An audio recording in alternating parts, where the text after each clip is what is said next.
from the same place as trap music. This that first react music. They can't hold me back. I'm feeling good cause I'm black music. Can't nobody touch this. My flow, I can't rush this. Put them on silence when I'm talking. You should hush, bitch. I am from the heavy base. My bro called a heavy case. Got a couple.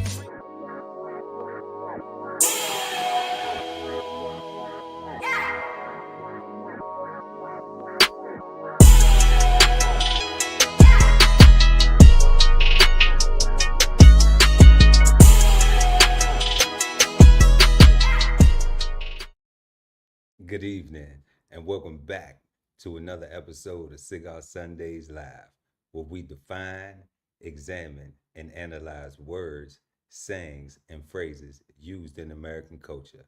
And tonight, we will be smoking on the word peace. So grab your thinking caps and get ready to smoke on words with two big nerds, with myself, Chef Earl Pearl at DBCHEFTV, and the God, Ali Dawood Air at BK Soul Farm. And we are the Cigarden Panel. Peace, God. How you feeling? Peace, God. You know, I'm up. It's up, man. It's Sunday. It's the end of the month, right? It's technically the end of the month, beginning of the next month, right? Being the 31st and all. Like it's kind of tricky with those dates and whatnot.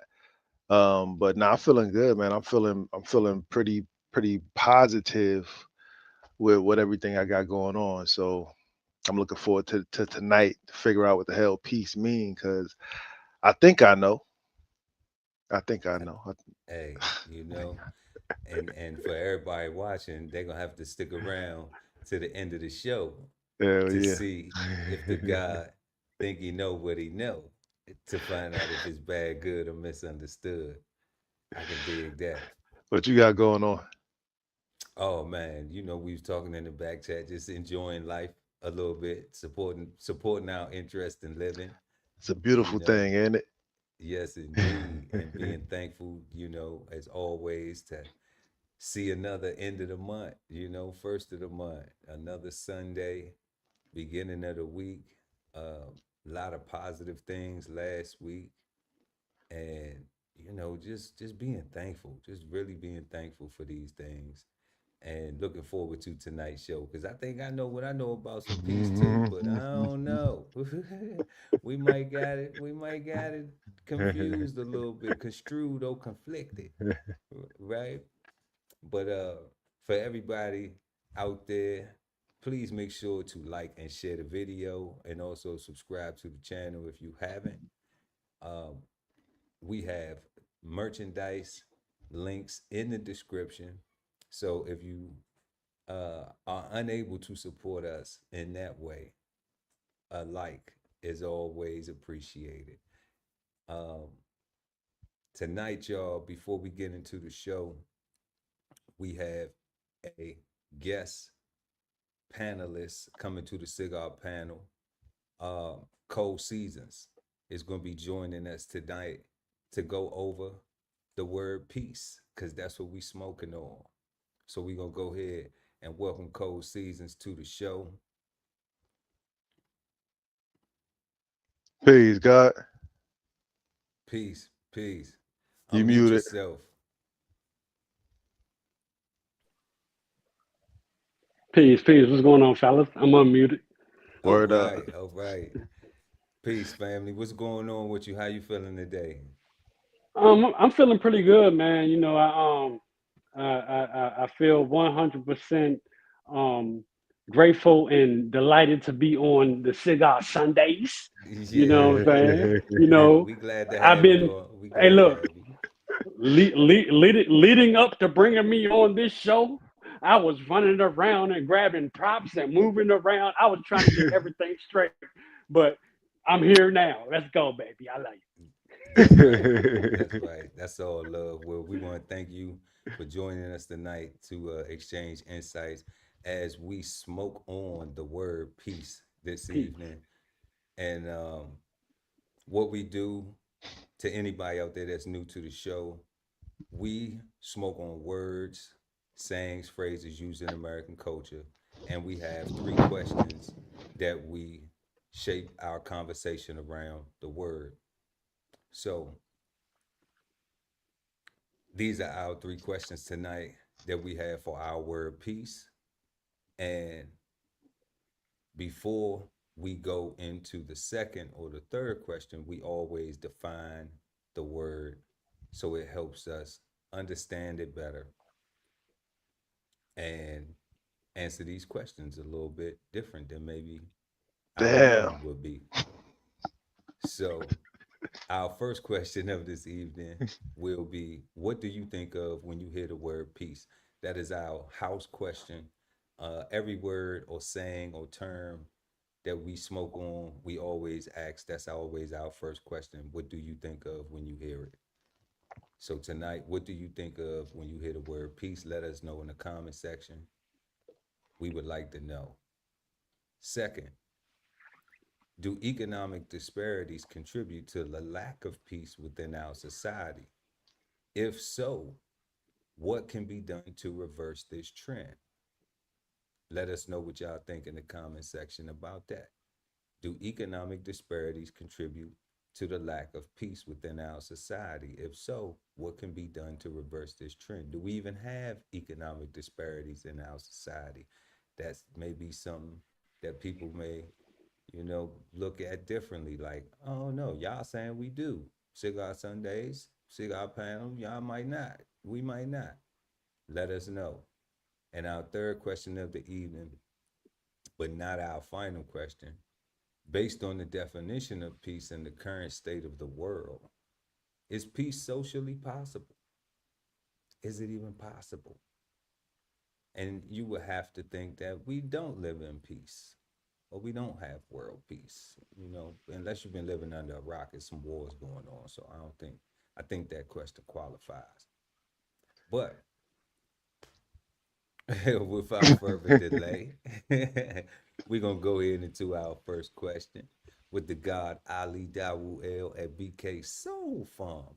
What do you think of when you hear the word peace? Peace, God. Peace, God. Um, Powerful questions indeed, Oh right? shit. My So, bad. so when I think about peace, um, actually the very first thing that came to my head is a hug at the end of a hard day of work. Like when you get home and like your family like greets you at the door, told my daddy's home, told my hey baby, how was your day? Like that hug and that greeting, like that's peace, right? When I think about um being able to pay my mortgage comfortably, right? Where everybody can eat easily, right? Nobody is dumpster diving per se, right? Robbing Peter to pay Paul. Um, we not robbing Peter to pay Paul. Right. I think of when two friends greet each other, on the Lions paw for real, right? Like and allow themselves to be vulnerable with each other and be like and be friends, right? Like you're not gonna hurt me, right? I think that's peace. Um, like I think obviously not war. Right? Like I think good conversation. I think understanding. I think I don't know. For me, like peace and love almost sound like they might be the same thing in my head. You know what I'm saying? And appreciation. You know what I'm saying? Yeah. It's like, Yeah. but no, that's what I got so far for right now. That's what I got. God, like I'm gonna stick with the warm hug at the end Warm of a hugs. hard day of work. You know what I mean? Being able to pay That's your right. mortgage, provide food, clothing, and shelter, protection of that easily. Without hurting yourself, your mental, your spiritual, your morals. I think that's peace. That's Hey, peace, God. like I'm sitting here listening to it all and everything he said. I'm listening and listening and listening. Like he pretty much said, he summed it up. He You summed know, it up. like yeah, he summed it up to to what peace is. You know what I'm saying? Everything he said, wasn't nothing wrong with it. It Right. was all harmony. You know, it was all in the being better with each other. You know what I'm saying? Being better for yourself. You know what I mean? So it was nothing to butt into. You get what I'm saying? Because I feel like everything he said was correct. And I wanted to say something, but I had to say the something I had to say was that everything he said was correct. Okay. Okay, carry No on. doubt. No doubt. No doubt. That's So peace. that I is was peace. quiet for a long time, but I had to say something. Now that's peace. That's peace, God. So when I think of the word peace, um, some of those very similar things, like the God was saying, it's peace to be able to take care of your responsibilities. It's peace to know that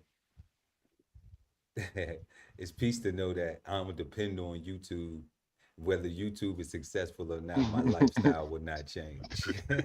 That's peace. That's peace. Yeah. You know, um, it's peace to know that I have things to learn, that I don't know everything, that I'm constantly going to be learning while I'm here. You know, when I think of the word peace, that's the question. What do you think of when you hear the word peace? Um, I think of love as well because that's a greeting.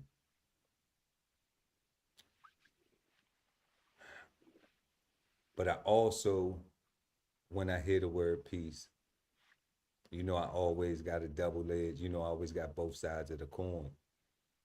Um, Sometimes I hear flaw in peace.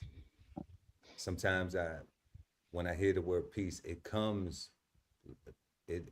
presents itself like a sheep in wolf's clothing, Hmm. or wolf in sheep's clothing. It kind of like a sheep in wolf's clothing. Yeah. Uh, uh, you know. We get it.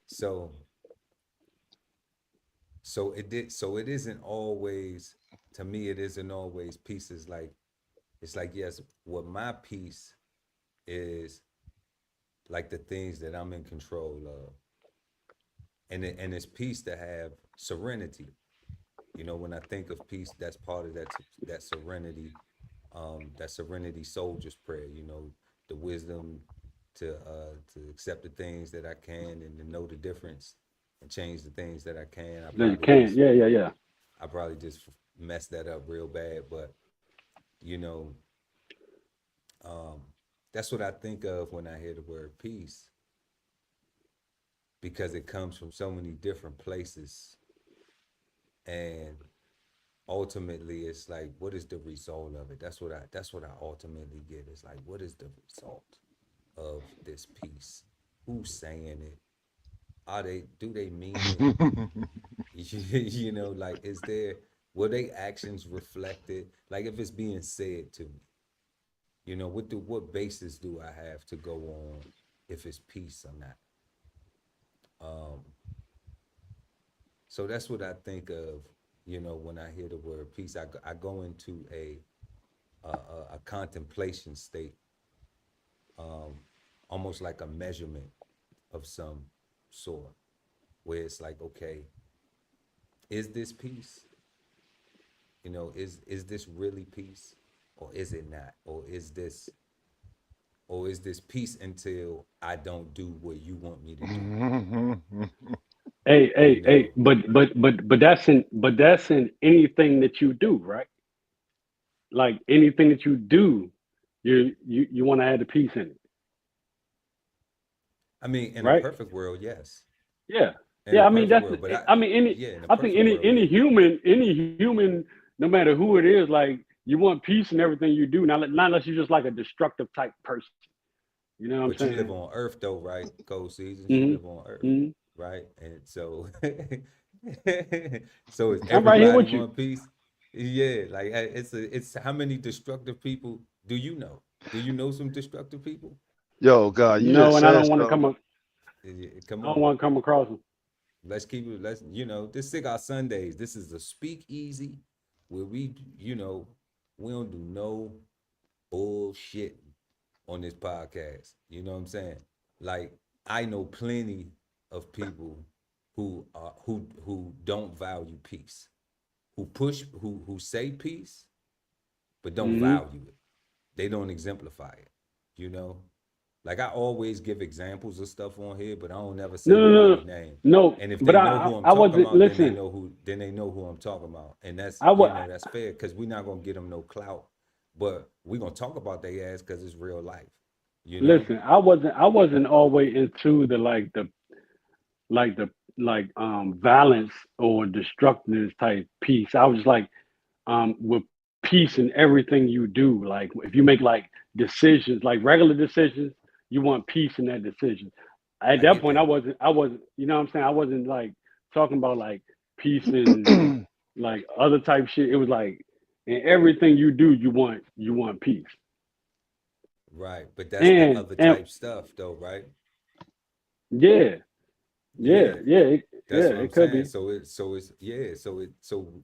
that's what we wanna make sure that we hitting on every angle because it is like that. That's why I touch both sides of the it's that's why I touch both sides of the peace coin because you got that one Mm, side where it is these things that we control that is like okay, I'm in control of this, so I can determine whether or not that is peaceful, that I get the result that I want. If the result that I want to get is what I deem peaceful and I do the work and I got that, I was in control of that the whole way. All right. Whether it was mm-hmm, my actions, it's always actions, you know. But then there's sometimes you get the Decepticons, those people like you just spoke of who like evil, you know. They don't want you to think they evil because right. nobody wants to walk around and just they can't deceive, they can't manipulate if they just walk around being them true selves, you know. They have to come in some kind of, they have to wiggle in some kind of way, they have to, you know.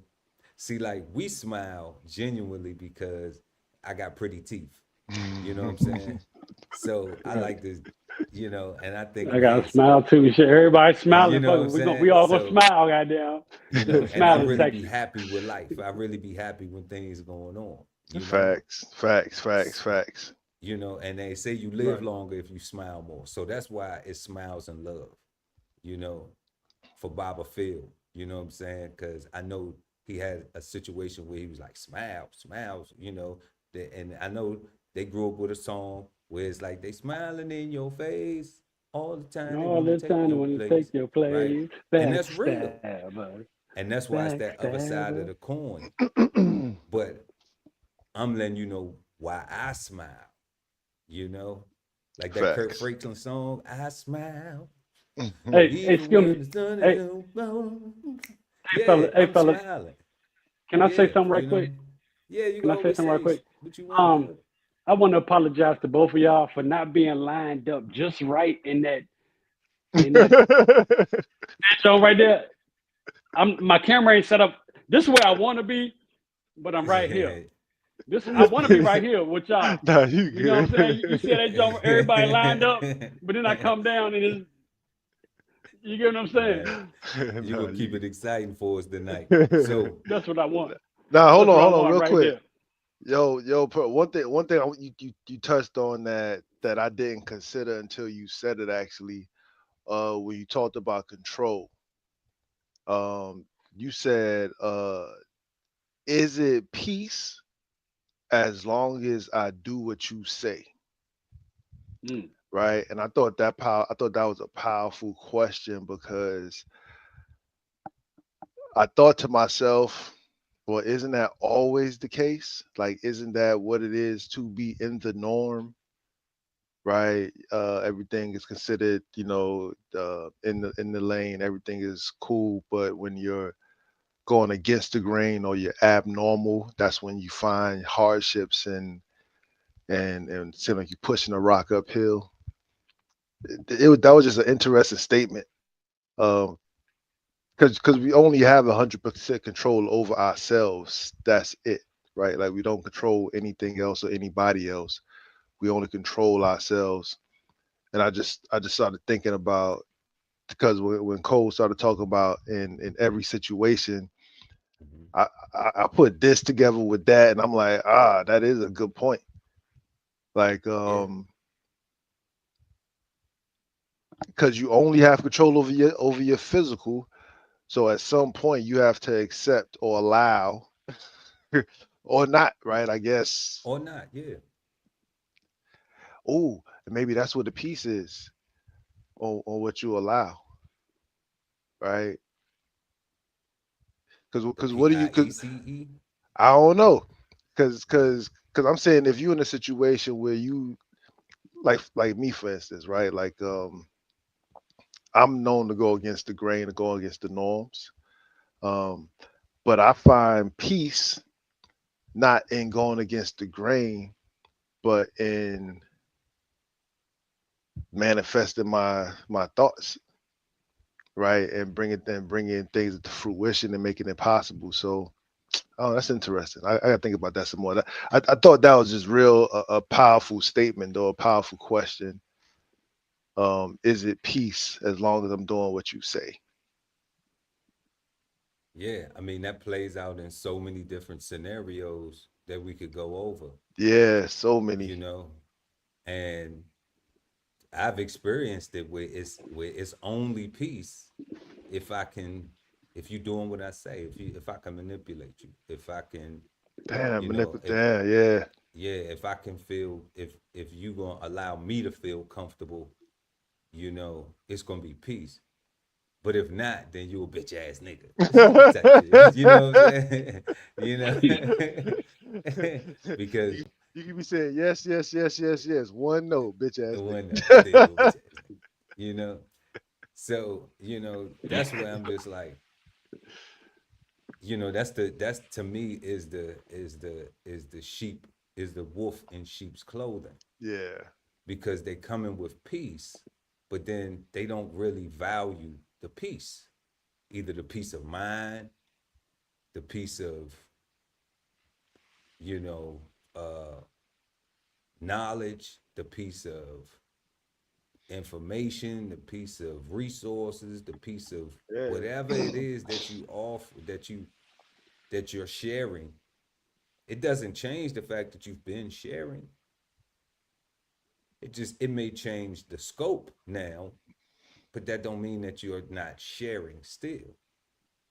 But if it's not going to be the way they want it, then it's like a tantrum. It's like no, I don't want a Pop Tart. I want, I don't want a Pop Tart. I want candy for breakfast. You know, I don't want cereal. I want, ice cream. And you gave me ice cream before. Why you won't keep just give me ice cream? Right? So it's like it's like, because it's not good for you. Like I was just living a little bit that day too. You know what I'm saying? Like we had a treat that day. That's not going to be the routine. No, we going Hell back no. to this. What's good for you. You know, my bad. I apologize that I led you to believe, and that's me taking accountability, right? But then you find out that that's your piece. My piece is being accountable, holding myself accountable is my Facts. piece. You know, not looking at myself like I didn't contribute to any of this. Even examining what was my role in it. That's How, peace to me, how we got because here. then I get to learn something, right? Like, how did we get to this? Yeah. Then I get to learn something. I get to grow. I get to be better, because being better is peace to me. That's also something I think of with peace. Me self improvement of myself. you know, because that's something that I'm in control of. Nobody else can self-improve me. You know, even when we say culturally with what was that song? Let me upgrade you. Shit, You not know, possible. it's not possible for nobody to upgrade you. You can get with somebody that may inspire you, but you still have to do the work. You can get with somebody that you can, and I'm talking about like a relationship. You can get with somebody that says, "Damn, this makes me want to be better." So now you have to do the things to be better. But that person don't make you better. You make yourself better. That person is your inspiration, or whatever the thing is that is your inspiration, whether it's a Facts. relationship, whether it's a new position, whether it's a new aspiration mentally where you just want to, you know what, I need to stop smoking. I need to quit drinking. I need to lose weight. I need to, you know, Yeah, yeah. budget my money better. I need to, you know why? Because I'll have more peace with myself. Anything to better yourself. Yourself. And like you said it a few minutes ago, can't nobody else do it but you. But you You have to do you it. the only person. You and the person, any person, they the only person that can better themselves ever. So, you know, and I think a lot of people sit around and wait for somebody else to come and better them. You know, Yeah, yeah, that's peace. you know, For real, go. Like, yes, that is a huge thing that people be waiting on somebody else to do it for them. Yep. right, right. That's a And huge thing. and a lot of times if you are the person that persons or people that got to come across those people and you have a heart about it, like you can really waste a lot of time in your life putting into those type of people. You get what I'm saying? Facts. And you know, I'm not saying in the way of that you shouldn't put into people, but like people that just want to take, you can't. There's nothing you can do with that. You know. Yeah. You know. That's a fact. You either gonna keep giving or you gonna set a standard and be like, I can't keep giving because I'm gonna keep losing. And Right. you are okay with me losing. You Right. know, Right. Right. you're okay with me losing. I'm not okay with me losing. That's not peace to me. You know, Right. so But and you know, go ahead. a lot of times, um, people will be in situations where they will lose. They know they losing and still stay in a situation because they think they gaining for what they want to do. You get what I'm saying? So say you in a let's say you're in a relationship. You know what I'm saying? And you keep on giving and giving to a person that you can see that ain't about you. You dig what I'm saying? And you just keep giving and giving and giving, and that person keep taking and taking and taking. At that point, you see what's going on, you know what's going on, but you still go with it because you think it could be something different. Yeah, You that's get what I'm saying? insanity. That's insanity.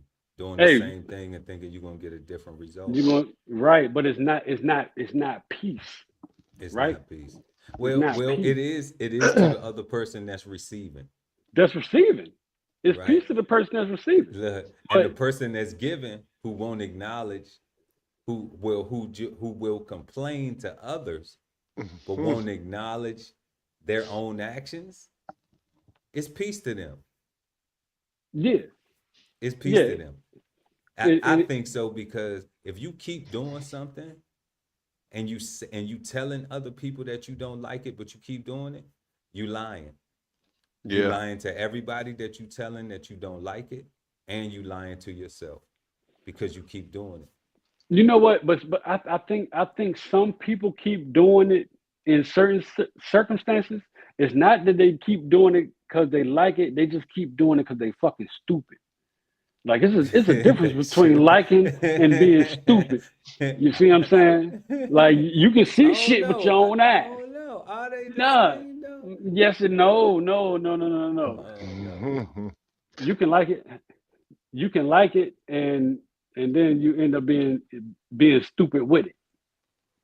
You know. Yeah, yeah, yeah. But definitely, y'all. If y'all just joining us, we are answering Yeah. No, our no, first no. question. What do you think of when you hear the word peace?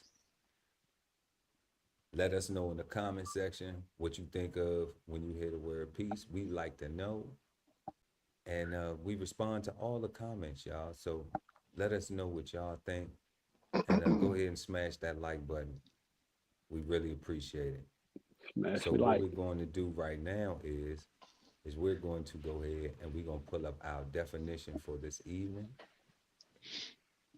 for the word peace. Because we want to define this word and find out what's going on with peace.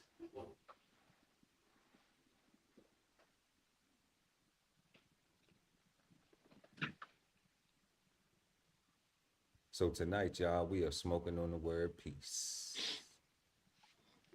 And peace is given to us as a noun and a verb. 1A, a state of tranquility or quiet, such as A, freedom from civil disturbance. B, a state of security or order within a community provided for by law or custom. Freedom from disquieting or oppressive thoughts or emotions. Harmony in personal relationships.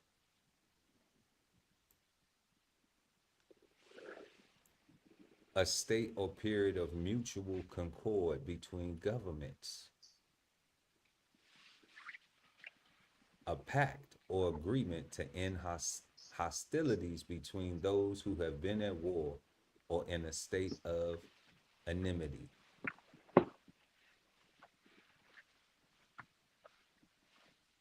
Used interjectually to ask for silence or calm or as a greeting or farewell.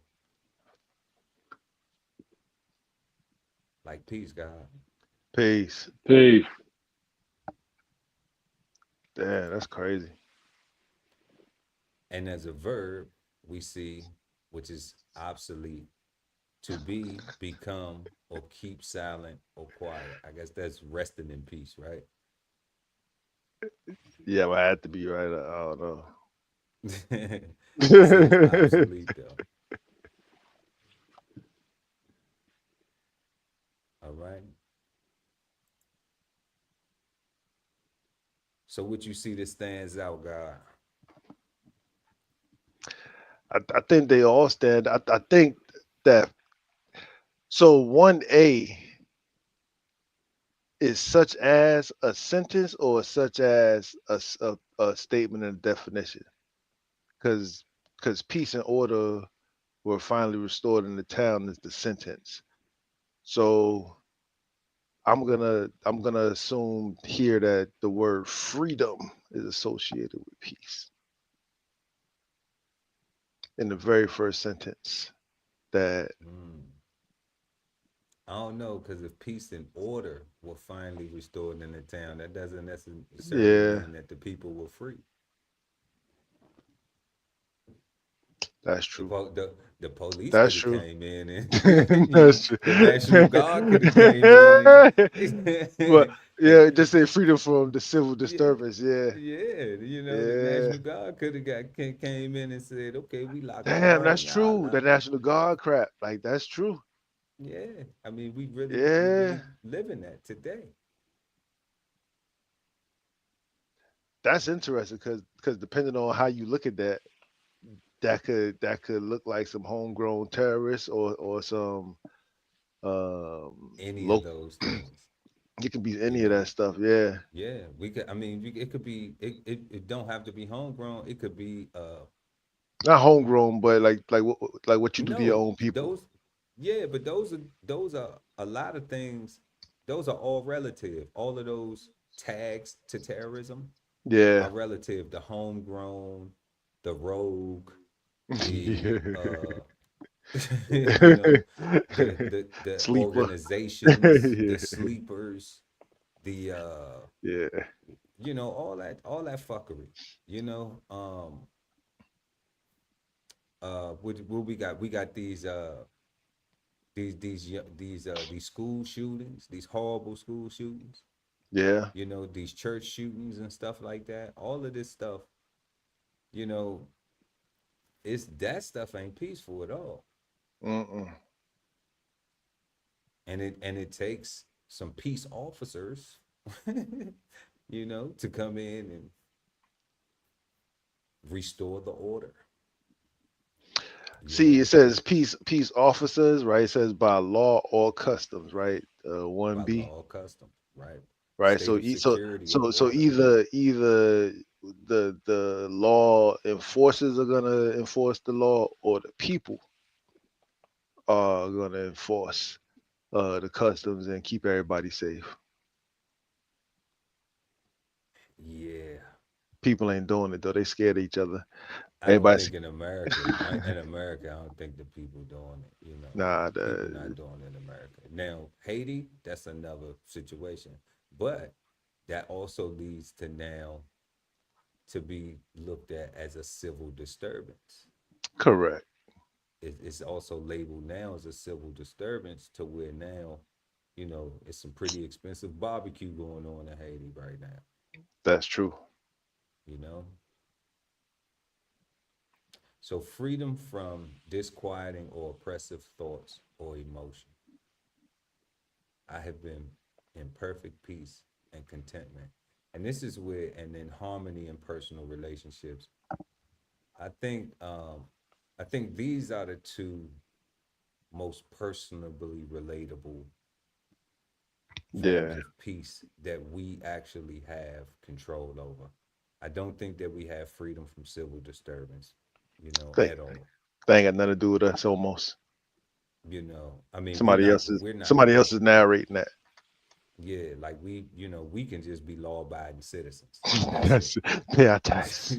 You know, pay our Hey, look, taxes, you know. hold on a second. So I don't know, like what y'all talking about right now. You going over what's on the screen, right? Yes. Yeah. Okay, look, give me a few minutes. I gotta go downstairs to get my glasses because I can't see Okay. what the hell y'all talking about right now. I'm like, I'm trying to follow and like be like, okay, yeah, but I'm getting more and more. And I'm like, it's on the screen, but I can't see it because it's on my phone. And my phone is up there. Got you. Okay. All So right. Go. give me a Right. few minutes. I'll be right back. I'm gonna go get my glasses. I'll be right back. You got it.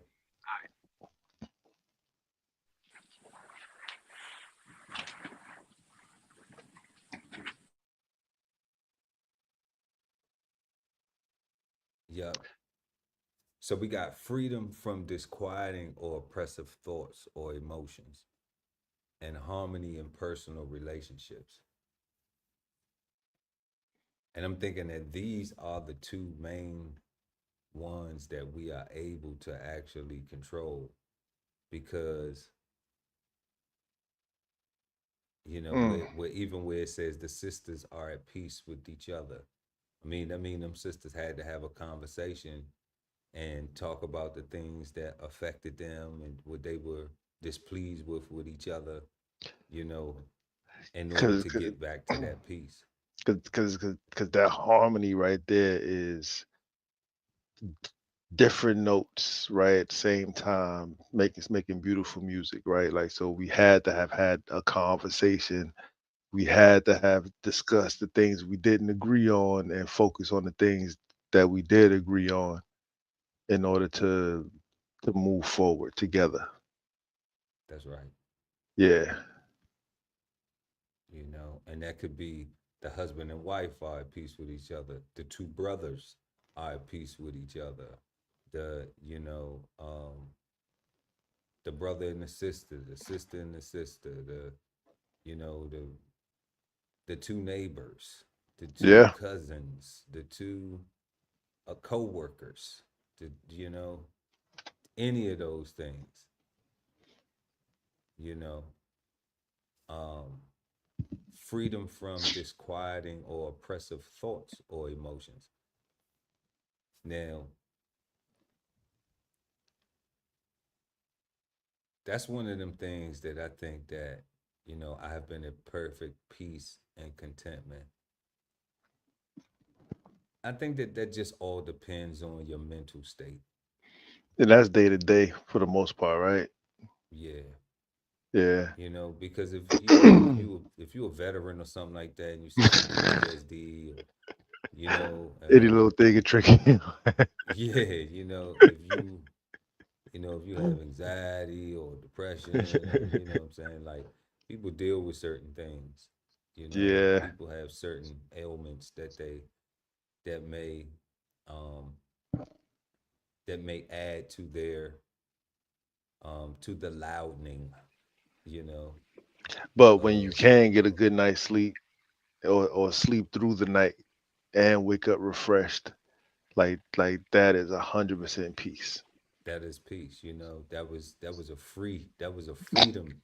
That was freedom. You know. You slept all night long It's almost like and you woke up refreshed. Oh man. it's like you wake up like you know, it's like you wake up like wow, you know, like damn, I want to go back to sleep a little bit Go, more. yeah, sleep some more. Hell yeah. You know. Cause I think one of the worst things is to sleep all night long and to wake up tired as hell. Yeah. Yeah. Yeah. Like you ain't never went to sleep at all. Like you just feel like, oh man, like it's time to get up already. I I think that's know. horrible. Because you That's the did worst sleep. feeling. That I would be think the worst. the best sleep is that sleep where you can just lay in the bed and sleep until you want to wake up. Like you sleep that day that you have, whenever it is, to then just sleep until you want to wake up. You don't have to wake up for no job or to go do no shit. You just, you know what I'm saying? And Yeah. I get that it. to me that kind of revive me and resets me. You know what I'm saying? To be able to That's just right. do that.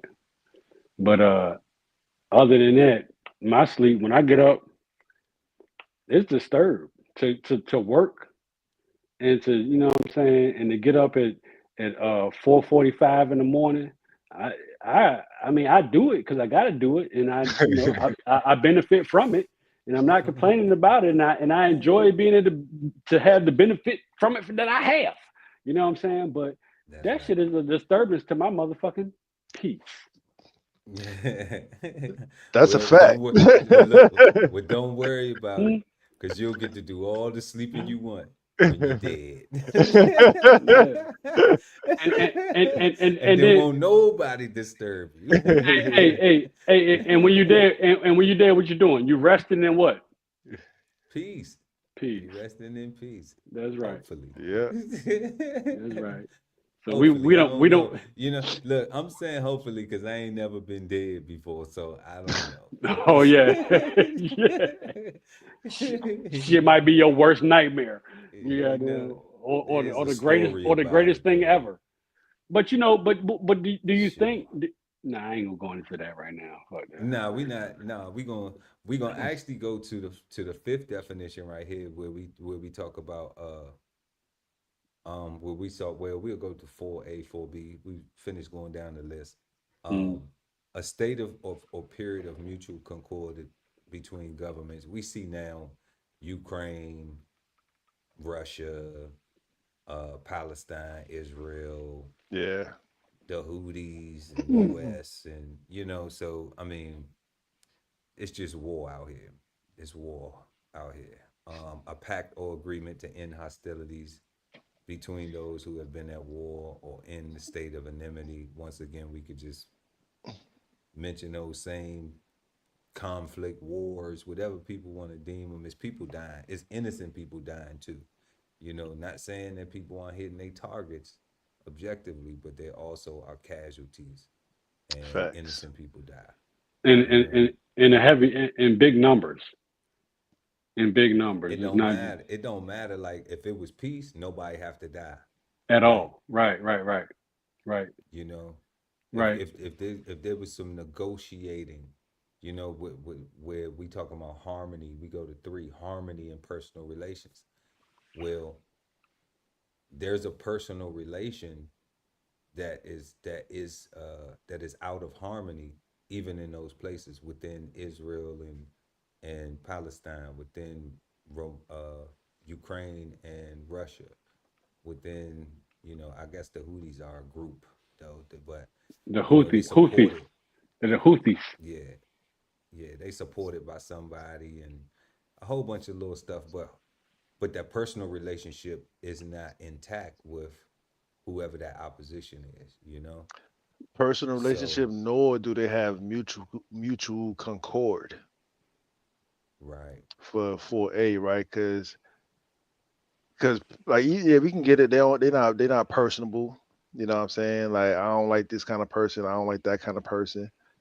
Um, but we still gotta get busy. We still gotta do work. We still gotta do commerce.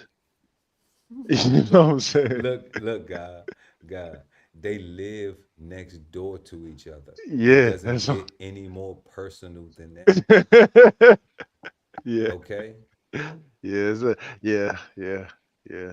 you know. So that's why to be at war with your neighbor is stupid. Remember what Cole Seaton said earlier? What? It's stupid where a Yeah, person just want to be at war. Where yeah, you live next door. Israel, Palestine, Russia, Ukraine, like it's your next door neighbor. yeah. Like Nobody want to beef with the that next is door neighbor. stupid. Yeah, Like for what? yeah, that is yeah. What's the point of it? Like unless you're willing to die, Cause that is the you end of know? that conversation. Yeah. Like, and if you ain't willing to die, then be harmonious. Be Have harmonious. some peace. Get on Yeah, get yeah. on the Because you mutual ain't willing to concord. die. I wouldn't want to be over there. That's for damn sure. You know what I'm saying? Not on the Gaza side because it's that's going on over there is like it's fucked up, real fucked up, and Absolutely it's is. it's it's pretty much all the way wiped out. It's beyond fucked up. It's beyond they pretty much don't wipe out their whole shit, but they want to go all the way and wipe it all the way out. You get what I'm saying? There's nothing there. It's already nothing there. You can't live there. Why you Hmm. keep on bombing it? It's none of my business. It's above my pay grade, but you know, we don't we don't support no type of wars, man. We want peace, Right. for everything. And that's what the If whole show. That's what the whole show been about. Peace. that's what we So would love. But we right. know we ain't in control of that. So, At all.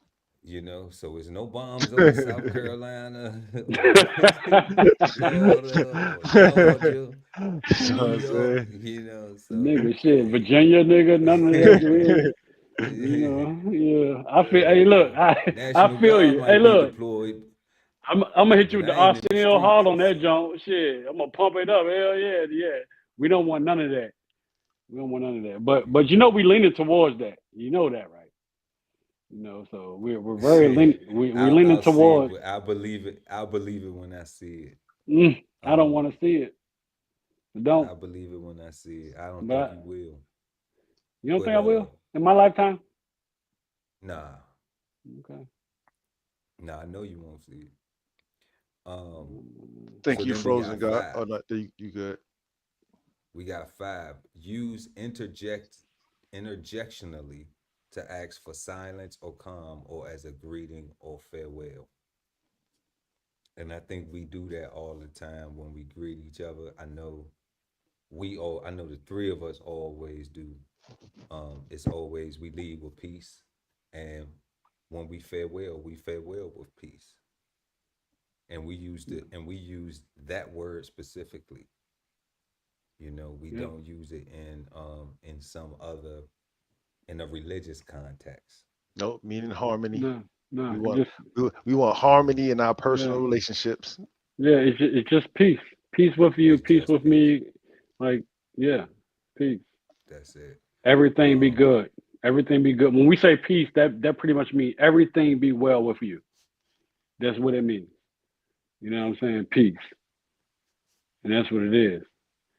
And that's Okay, what go it ahead. is.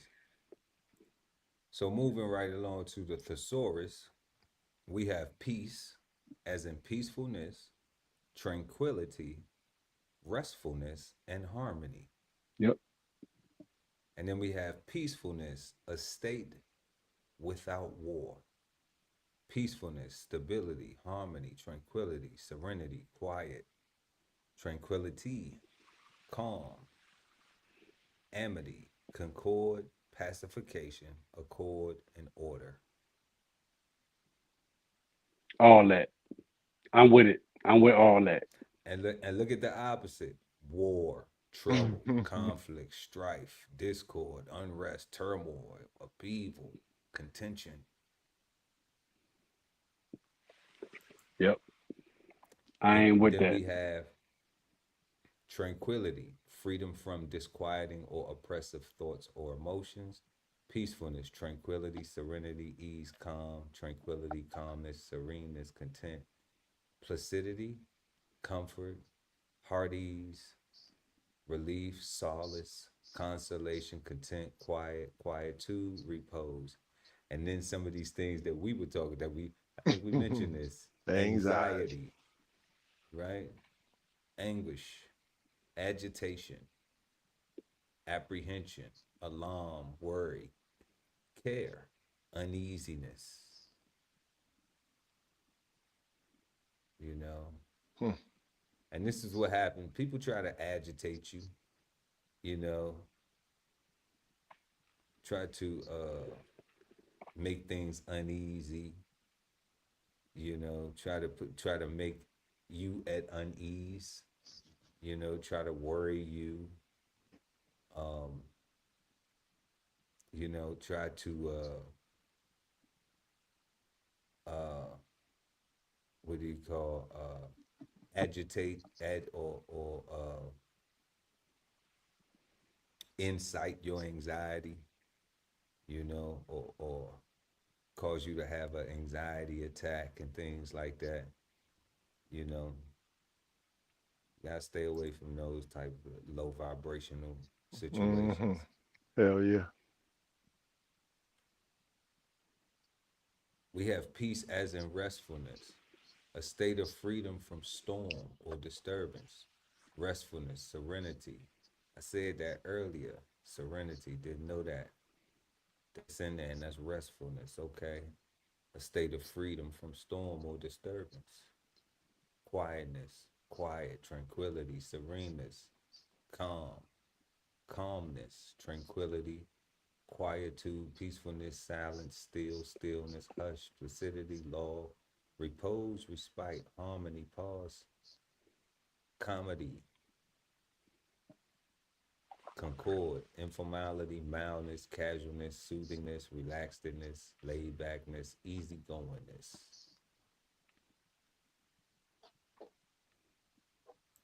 And then we have harmony, peaceful coexistence, Period. unity,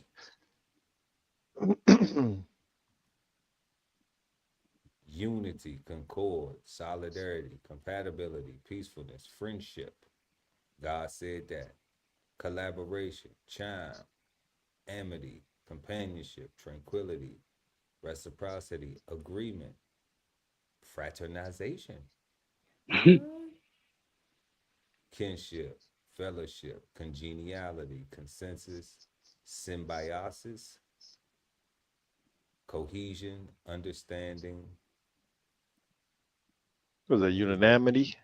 Unanimity, Yeah, let's go with that. oneness, sympathy, sympathy, serenity, tranquility, cohesiveness, empathy is peace, rapport, affinity, compatibleness, Yep. connection, sweetness and light, sereneness,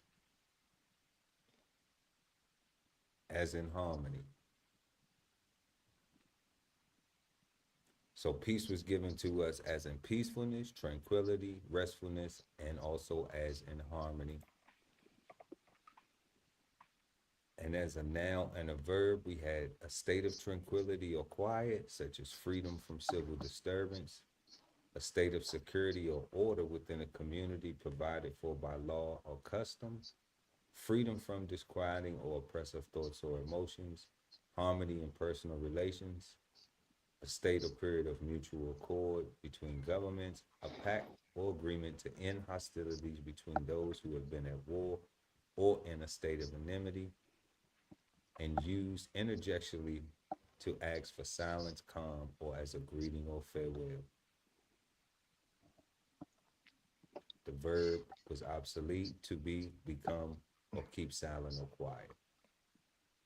But that was still number 5 as the noun, used interjectionally to ask for silence or calm. They just added the greeting or farewell at the end.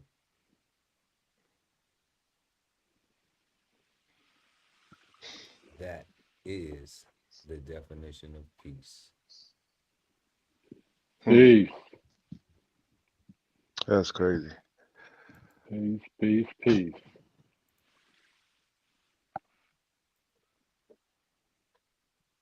So we've just defined the word peace. And if y'all just joining us tonight, y'all, we are smoking on the word peace.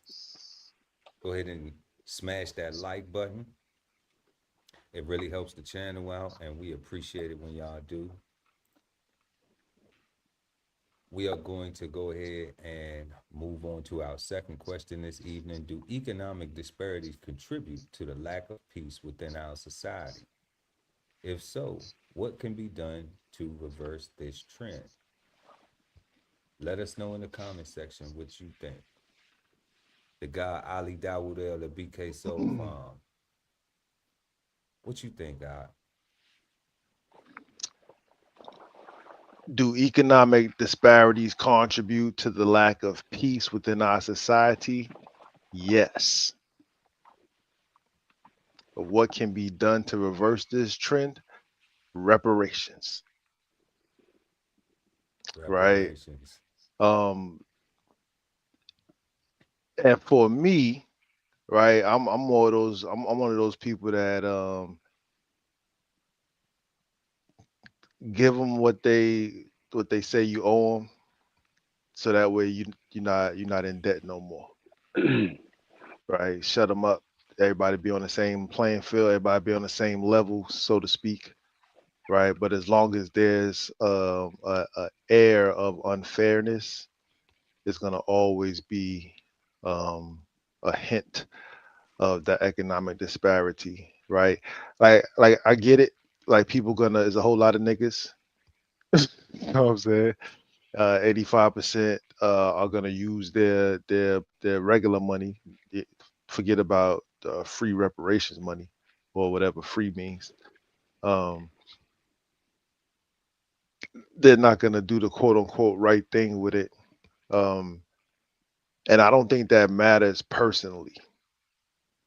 I think that it benefits the economy for the whole entire country, and everybody wins. What I think it does morally, right? It allows for everybody, like I said, to be on the same page. Once you say sorry, and once you repair, and once you give them what they supposed to get, they can't cry no more anymore, right? Well, they can, but you don't have to hear it. Like they don't have a leg to But stand on. hey, but what does that look? What does reparations look like?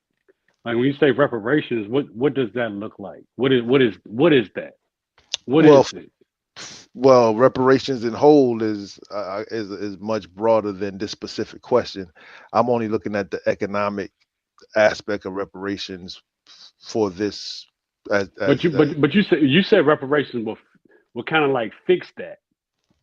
So The if money. reparation if it will fix that, I mean, like, what does how much does it really give us? You know what I'm so. saying? And I'm Like how saying much? I'm saying it don't matter how much you get. I'm saying the fact that you get something in the first place is what's important, right? The fact Mhm. that you get um, the fact that this country has failed to acknowledge um, the harm that has been done to our people is a problem, right? So I don't. Absolutely. So so it's much bigger than the actual value for me personally. I think we need to get on equal playing field. We need to get on the same page of wrong was done. We apologize. But do you think that I get what you're saying? I'm with you 100% on that. But do you think that when you say to get on an equal playing field, wrong was done, you can't say that there was a value set to the wrong that was done, Oh because to get yeah. on an equal playing field, we have to have a value that, you know what I'm saying? It's so Oh no, I agree with that. I just don't know what that value is. right. Like I do agree that it needs to be substantial. It needs to be a good number, right? Like You but don't for know. I mean, nobody knows what it is but right for now. me, to say I know what that number is, I don't. Right. But if everybody got something substantial, how long do you think that it would take for the setback of what we saying? Where what was it? What was the original question? The original question. Number 2 is on. It's still on the Yeah, screen. I can't see that shit. I got my So, glasses and everything. no, I took them off. Do I still can't see it.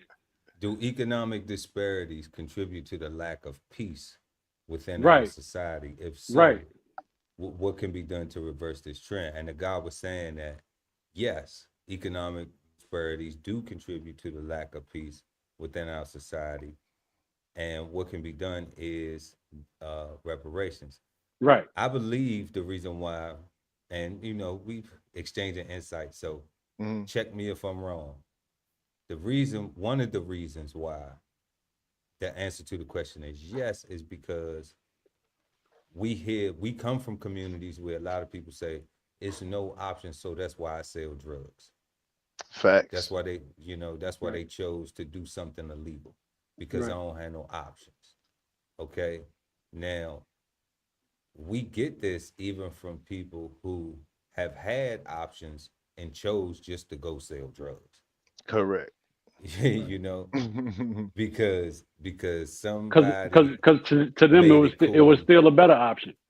To them it was still Well, a better option. it was an easier path, Hmm. Correct. so they thought, until incarceration and any other Death and things, everything else. Yeah. right? All of the bad stuff, that comes with it. All of the what they call it, the casualties of the job, the job hazards, right? The occupational hazards. So what could be done? One of the things is to give a economic part of reparations to the African American community who has been subjected to the word nigger. I'll just leave it like that. I mean, if you understand it, if you go and check our last episode, and you see the definition of the word nigger, like it'll completely, lay out and correlate everything I just said. You know, um, Facts. Facts. so so I mean, and that's without even going into a whole bunch of other Yeah. stuff. That's without Yeah. going into anything else. You could just go pick up a dictionary and look at the word nigger and what it's defined as, and that will be like, that should be grounds right there for, if you can even say that if there is a conversation about reparations, the other things along with the economic, with the check, should be, deposited as well. Now, I get what you were saying, Cole, as far as that's a question that's often asked, How is much, right? how much money, and then these other questions that, people like, well, everybody just gonna fuck their money up and blah blah blah. But my thing is like, people fucking their own money up now. They You know, hard earned money that they go to work for every single day. so you know, Who cares? yeah, like, so who really cares? Like, you're not gonna turn down the check. You know Hell what nah. I'm Give me my saying? $2 million. I'm gonna do. I'm gonna do. I'm Right, gonna do right. right. and that's going to continue to be the mindset because there isn't any unity, Correct. any unity amongst uh, African American peoples in America, you know. So Yo, God. now, now when they moved to Ghana, you know, I heard African American people's doing real well over there in Ghana because when they go over there, they are part of the diaspora. So they link up together and they live in the same place, and everybody got to depend on everybody because they got the same, you know, everybody has the same, mindset. We over here, we got to survive together. But over here on the homeland, it ain't that. It's every one of you's for yourself. Pull yourself up by your bootstraps. Your own bootstraps, yeah. Yeah. All So all the different states, everybody from different cities, everybody different. it's where you from, Where you from? so you can get put in a box. East side, west side, You north know, side, south side. oh, you from New York? Oh, so you gotta be careful because them New York people, woo, woo, woo, woo, woo. Even though there may be some likenesses, some similarities, but you can't just put that on everybody who from that place because Correct. that is just facilitating what? Stereotypes. So that ain't no difference than just what they call it, bigotry. Ain't that bigotry? Yeah. Yeah. Yo, You God, you know, know what else? What else we can do to reverse that trend on this? Keeping it on the same lines with the reparations. Um, Education, financial literacy, but like almost like forced financial literacy, right? Like, well, that's something that you were saying too that I wanted to comment on it before I went into um, answering the question myself. oh my bad. Um, no, that's fine. No, the financial literacy is cool, but I wasn't even going. We done had that conversation 1,000 times. I'm not going into that. I wanted to pick with you something you said. You said that it'll be even. No, it won't, because That won't be. black people will have more money than the poor white people. Yeah. Okay, so it won't be even. It's gonna be a You civil see, war. you see, because the poor white folks is gonna be upset that the niggas got some money. You see, I think they're gonna check the black so box too. No, nah, they not gonna check the black. It'll be a lot of I fraud, think, yeah, maybe. listen, I think we had already crossed that threshold, and that's why we at where the fuck we at now. I think we already crossed the threshold of where black people had more than the poor white people, Nah, and that's that false. you don't think so? Poor Right white now. people, No, shit. no, that's false. Mm-mm. That's false. Well, what is poor white people? No, that's false. I got a thing that I always say. What does that look like? Like, what does it? What is? Well, okay, well, we gonna. I'll give my little quick, but I'm gonna go into the question because that's kind of like off topic. But when I say poor white people, okay, I understand that we have a socio-economic class system in the United States of America. Okay. Mm, So I'm not equating it to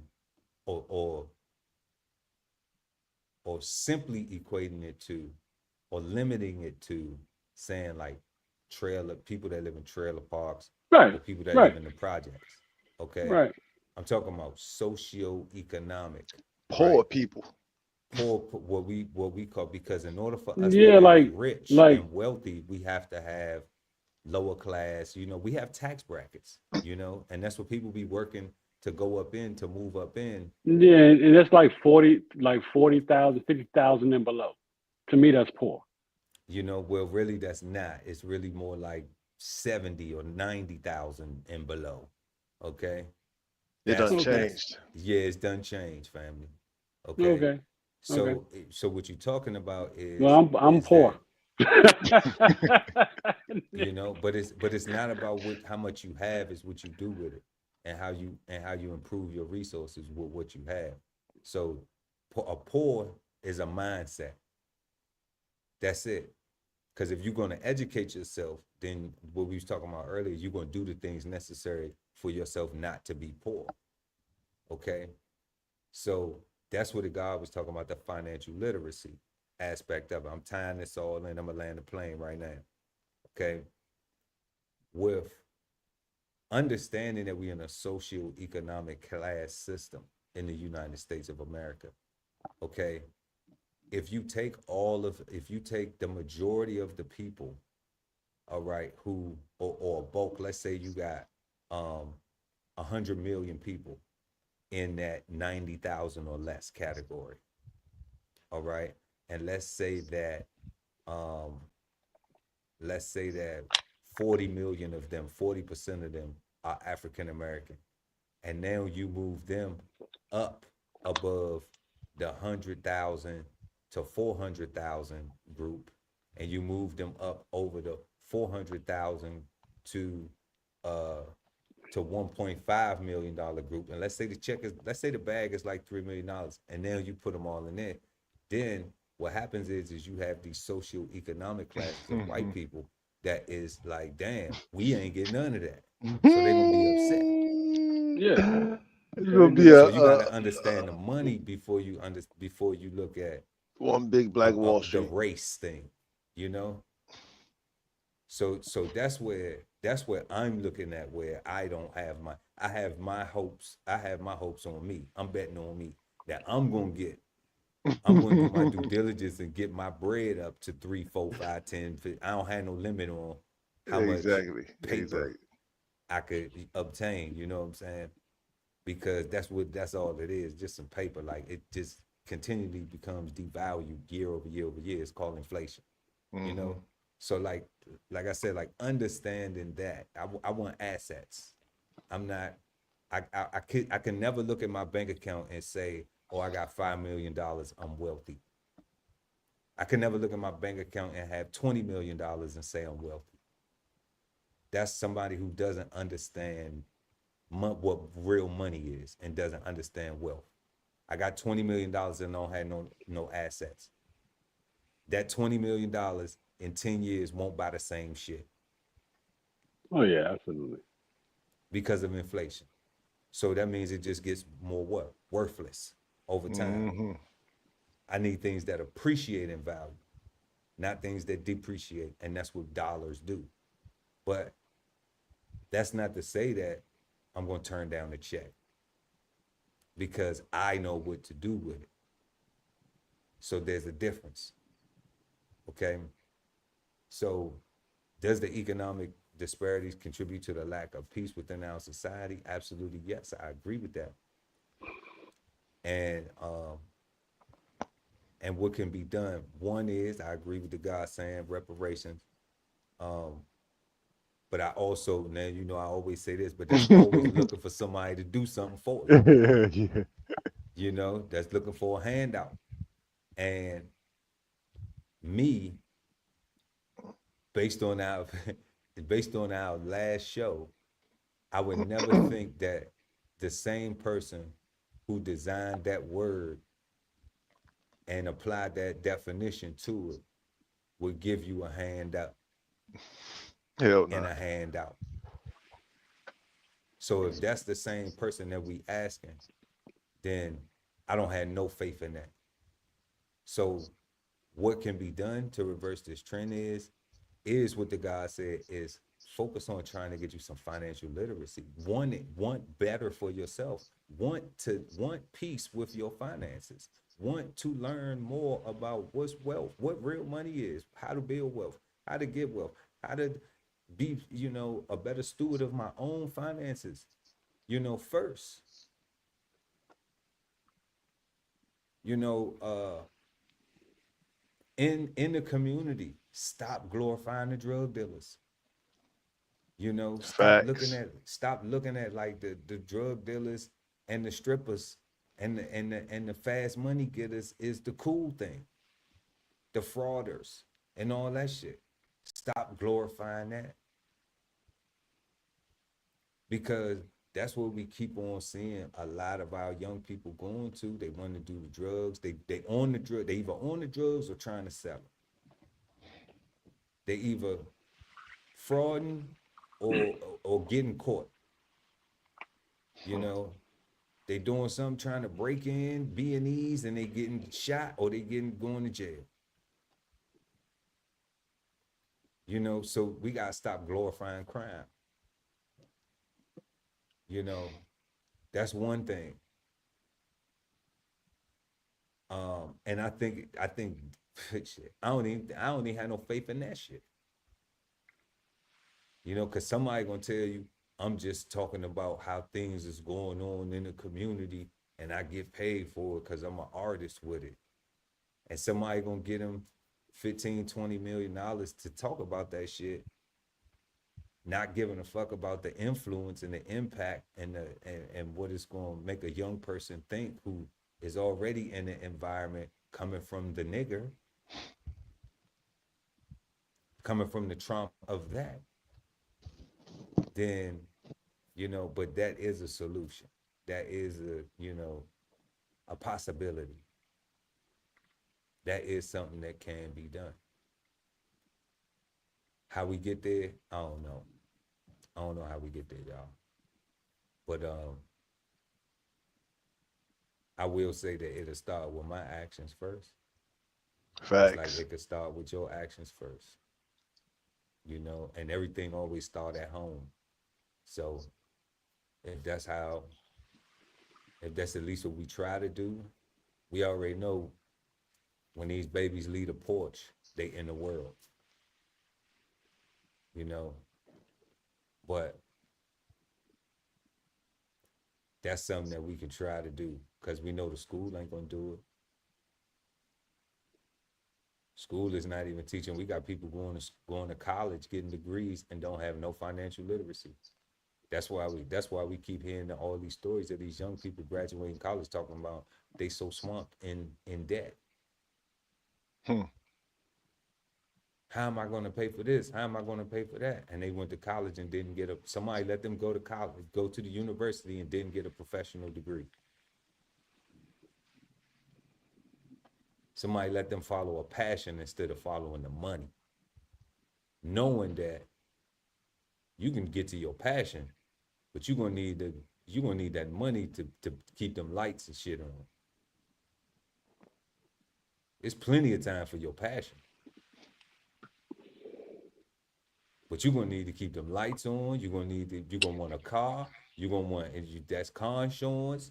That's all these things that cost that are not free.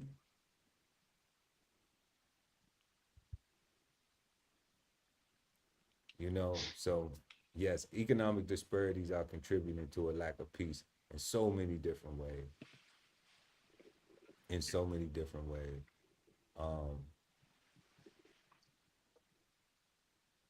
You know, we see households going through struggles and things like that. Like, it's just, you know, we could go so many different ways with this, but Cold Seeds, what you got? Do economic disparities contribute to the lack of peace within our society? What you think can be done to reverse this trend? Yeah, absolutely. I think it do play a big part in it. And just in the short amount of time, you know, like right now, you know, it was like when they say 400 years of slavery, and then now we're here, and now it's like people saying we should get over the economic disparities that we deal with. You know what I'm saying? And now they have a thing that's called black fatigue. You know what I'm saying? Where it's like, you know, black fatigue. Yes.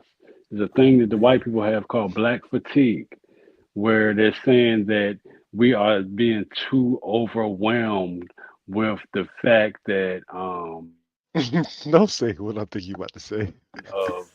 Our people were slaves. Huh? It's called black fatigue. Oh, black fatigue. fatigue. Next topic. Tune in next Sunday at Cigar Sundays live for black fatigue. We're gonna be smoking on black fatigue. Hey, it's a real thing, and look it up, Google it, all that shit. It's a real thing. You know what I'm saying? It's a thing that they're using to say like, no, we're tired of your saying that we're racist and we're Karens and it's called black fatigue. No, it's the thing they're doing right. Is they're Black using right now. fatigue. Yeah. That's Wow. crazy. And That's crazy. so right But now, yeah, the climate that we're in, they're saying even the conversation that we're having that was that a disparity? They're saying get the fuck over it. That's what they're saying. You know, so I It, mean, it, it happened, huh? yeah, it happened. They saying we didn't own no slaves, so why the fuck should we be worried about all that shit y'all worried about? didn't That's I just say that, guy? Didn't I mhm, just say that? you know, and that's In that. February, Cold Seas, I just said this. In February, the slavery story is still pushed Yeah. in school. The Yeah, black kids get in the car. What did you learn today? Why you didn't tell me that we were slaves? And the parents say, "Well, you ain't no damn slave." Blah You blah ain't no blah. damn slave. And the white children say, "What did you do?" The white parents say, "What did you learn today? That we we had own slaves? we own slaves. Yeah, We ain't own no slave. Mommy, why do you didn't tell us that we own black people? but they We did. They didn't did. own no black." And white people are getting tired of that. That is wow. That's And and now that it's called black fatigue. I fatigue. had no Yeah, idea. I knew yeah, this shit was real, yeah. but That's I what they. didn't know they put a name to it. That's No, crazy. that's absolutely what That's it's called. What you crazy. just described, that is what black fatigue is to them. That's Yeah, crazy. But but then and you they know you pushing got it, the Asian kids, you got the no, Asian no, kids and but the they push. Hispanic kids and the Indian children and everything, and their parents ask them, "What did you learn?" And they say, "White people used to own black people." You see, because it's not relative to them. The black kids are the only ones that get traumatized from this story continually being told. So, you know, man, I support if that's it. I support black fatigue because I'm tired of that story being told anyway. I just think that if it's being told, if it's replaced, that African American people need to replace it with something that is of value. Should be tasked and assigned with replacing of something that is going to be beneficial. So just like all the children, our parents and everybody who got traumatized by this story of all of this stuff, and maybe got a Martin Luther King or Frederick Douglass, uh, as a hero, and then got all the other stories, the Jim Crows and the everything else, and all the other negative stuff. I'm like, okay, well, all of them years, well then now let's replace that with something that's gonna be beneficial. Like even if it is some of the struggle, like let's just talk about all the winners. Let's just put the winners in there. I'm All the cool with you being fatigued with that, God, but cause you ain't but I ain't man, oh man, we'll talk about it. Yeah, I'm fatigued with it. What you mean? What y'all talking about? Y'all laughing? What y'all talking about? I'm I don't even know fatigued what's with it going on. because it ain't been like it, like they not gonna cut the check. So is it a benefit? Is it a benefit to it?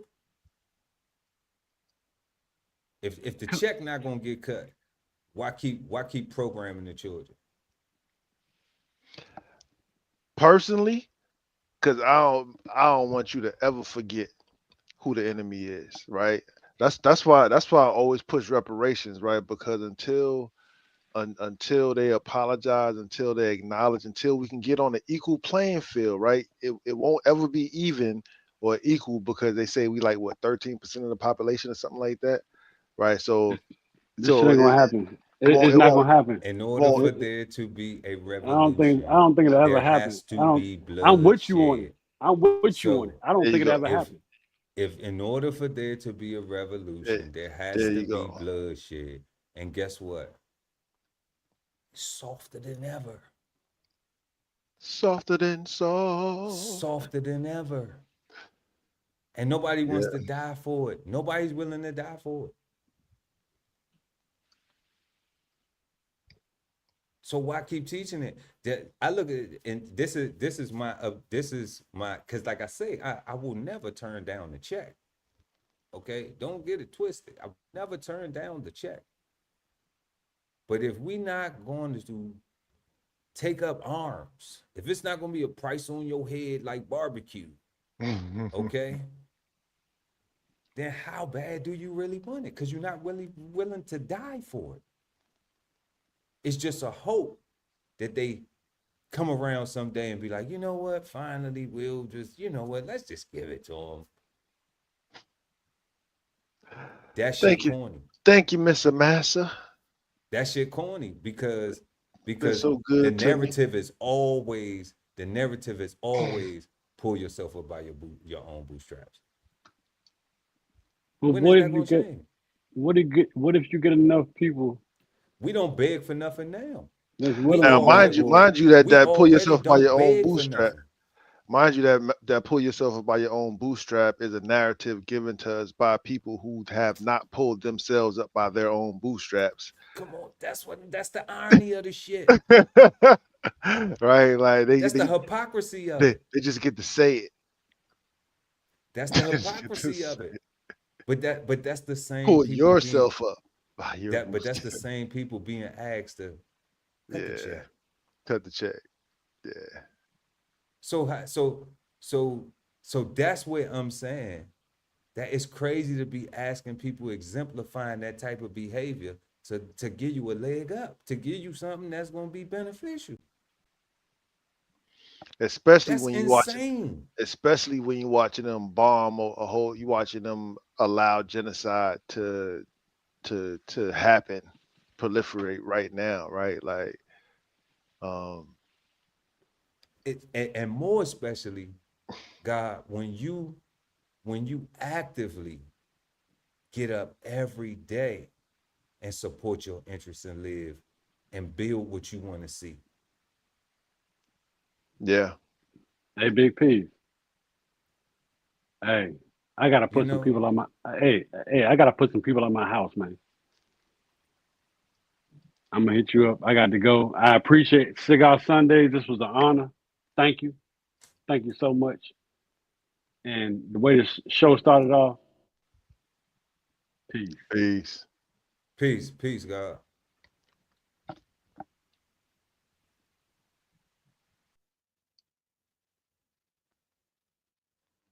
Yeah. So we've been answering our second question tonight, y'all. Do economic disparities contribute to the lack of peace within our society? If so, what can be done to reverse this trend? Let us know what y'all think in the comment sections. Shout out to Cold Seasons for coming up this evening and joining the panel, exchanging insights with us. And y'all let us know. Make sure to hit that like button, share, and subscribe to the channel. We really appreciate when y'all do. Also, we got merch in the description, links in the description. Y'all can go and check that stuff out. We got a lot of cool things, and we really appreciate the support. So we're gonna go ahead and get into the flavor bombs. Hey. So tonight's flavor bombs presented to you by DBCHEFTV. We have the Kingdom of God $50 million fraud. Yeah, it's crazy. It ain't even safe to go to church no more. That Then we oh got man. then we got Baltimore Inner City Blues. They talking about sending the National Guard into Baltimore. I know if anybody has been catching any news clips, that is big on their radar right now. And the president and the mayor or the mayor of Baltimore, I believe, have been going back and forth, I guess, you know. And then we have cut your hair or find a new job. And some people don't believe that this still goes on, but yeah, y'all, this is going on. in 2025, where long hair, they care. You're gonna have to cut that if you want to be around here. Damn. Yeah. Still. So we're gonna get into that. We're gonna get into that, to these flavor bombs, and exchange some insights about these things real quick.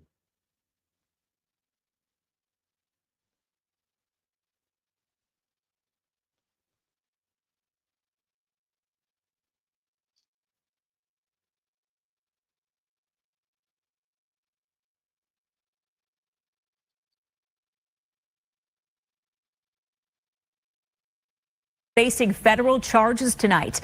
They're at the center of what investigators are calling a multi-million-dollar conspiracy involving money laundering, forced labor, and abuse. This follows multiple FBI raids this morning, including at a home in the affluent Avalon neighborhood in Hillsborough County. This was part of a nationwide takedown. Fox 13 is covering this investigation from multiple angles. Our Kylie Jones is at the federal courthouse in Tampa, diving deeper into the church and its leaders. But we begin with Aaron Mesmer live in Avila with more on the raid and reaction from neighbors. Aaron.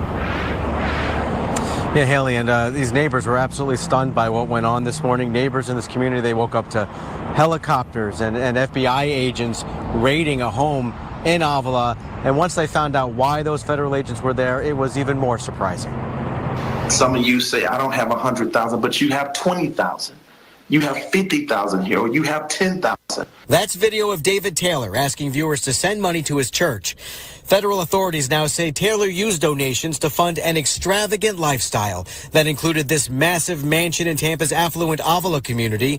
FBI agents raided the home Wednesday morning. It's very surprising to hear that type of thing was going on again right in your backyard. It's unclear what authorities took from the home.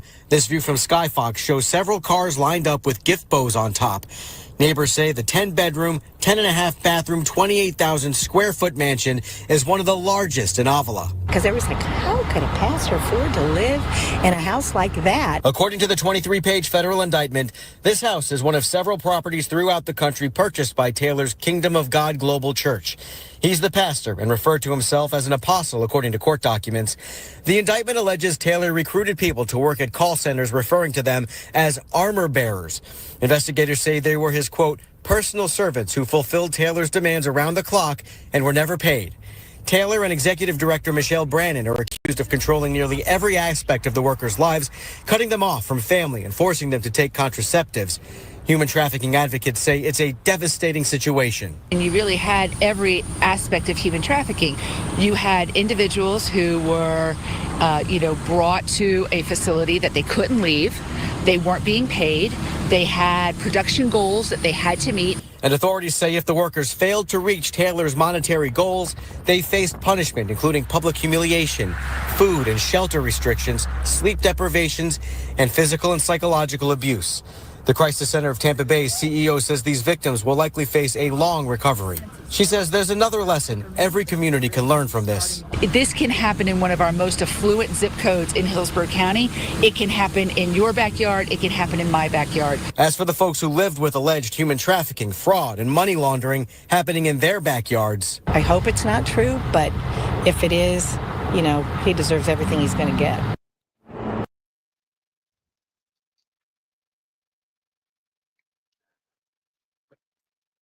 So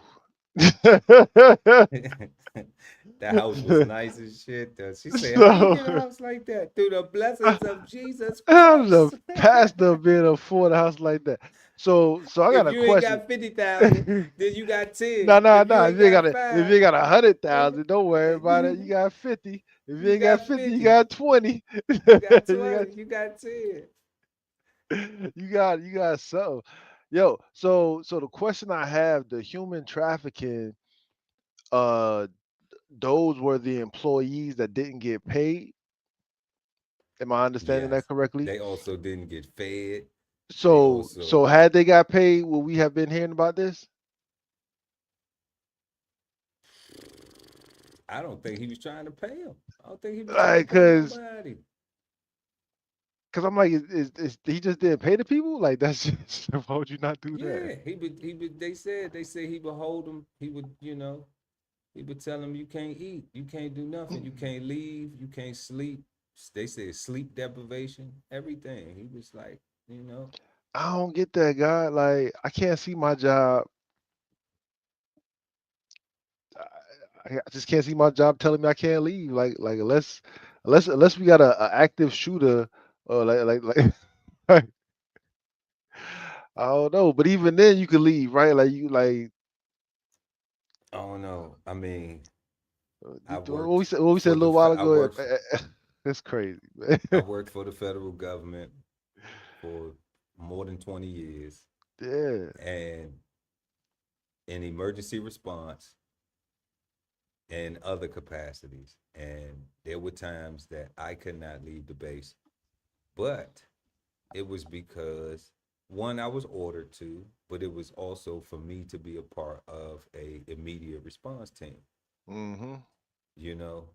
So I get that. But that wasn't punishment for not but even that, like that's what I'm saying, God. Like, I just can't imagine like what was keeping them there. Like, what was like, I ain't get it. Did you see how he looked? They I don't know, maybe they thought if they threw water on him he was gonna turn into a gremlin or something. Oh no. Oh man, they took my man hat off the wrong way.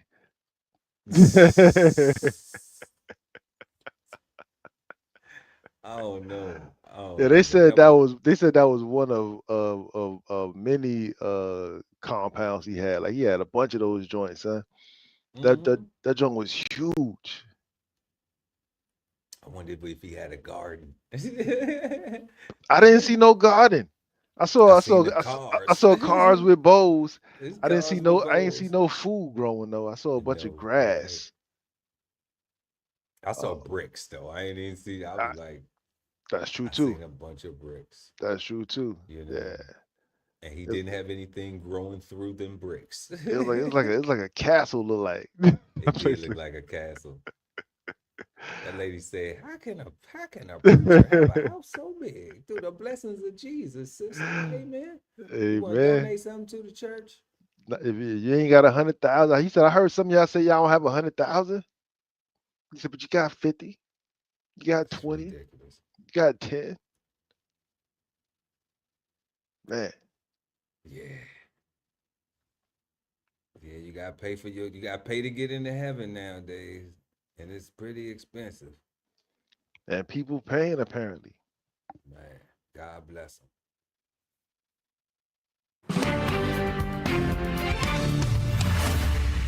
Fellas, how y'all doing? We spent hours on Thursday with two men who asked only to be referred to by their street names, Dirty Harry and Cartier Glock Boy, as we took a tour of one of the roughest neighborhoods in Southwest Baltimore, Carrollton Ridge. How did you get into the streets? So to be honest, the streets was in my house. The streets poured all the way off at my house to the point where I ain't had no locks on the door, the windows didn't close, and it was just 24 hours. So it became normal. According to court records, Dirty Harry was released from incarceration in 2022 after serving 7 years and 10 days in prison for armed carjacking. Both men say they grew up here and had a front row seat to drug dealing. Despite that, they now say they are fighting every day to stay off the street corners and do the right thing. As they are in their fight, both individuals say they see young men in the neighborhood that feel they have limited options to survive. It's somebody who's... Did they just catch a drug sale on the news? Yo, son. Or is he just exchanging? Or is he exchanging dollars? Is this a foreign country where he changing money? Yeah, I don't know. This is crazy, right? Been in the game, knows it well. I mean, what's your opinion about these group violence interrupters and some of this other, diversion activists that you heard, I've heard, who's out here in the streets? Oh, you're talking about like the safe streets and the no shoe zone. That's right. And what Black Lives Matter and all that. That's right. Yeah, where the is they at? Where are they? They ain't out here doing anything. If Black Lives Matter, there wouldn't be so many homeless people or hungry people out here. They walking around chanting like they just throwing a party to me. You feel like it's just a political movement Or do you feel like they actually care about people like you to get out of What? these sorts of conditions? I mean, to me, they just chasing a nonprofit grant. They ain't feed not a soul out here. For the past 2 weeks, Baltimore's been in the national spotlight because of a feud between Maryland Governor Wes Moore and President Donald Trump. The battle started over the governor saying Baltimore doesn't need crime-fighting support from the National Guard, which is currently underway in the nation's capital. During their public fight, Moore invited the president to a crime walk. The president responded. Baltimore, Wes Moore was telling me I want to walk with the president. Well, I said, I want to walk with you too someday. But first, you got to clean up your crime because I'm not walking in Baltimore right now. Baltimore is a hellhole. Using similar messaging he has throughout his media blitz, Moore responded on CNN. And the problem is we are seeing a lack of seriousness from the President of the United States to a very serious situation. And that's why I invited him to come to Baltimore, to come be educated, to come learn. So he doesn't have to spout nonsense from the Oval Office and things that are just blatantly not true about what is actually happening and the work that's happening in coordination to make people feel safer in their neighborhoods. Meanwhile, back in Baltimore with Dirty Harry and Cartier Glock Boy. All right, we just gonna cut this. We just gonna cut this, you know, a little short. Yo, that was because that they was was Dirty Harry and Cartier Block Boy catching sales. Yo, that was on the disgusting. That was disgusting. Right, like they let them catch sales on the block. They showed that joint. One, they allowed them to go by Cartier, Glock Boy, and Dirty Harry.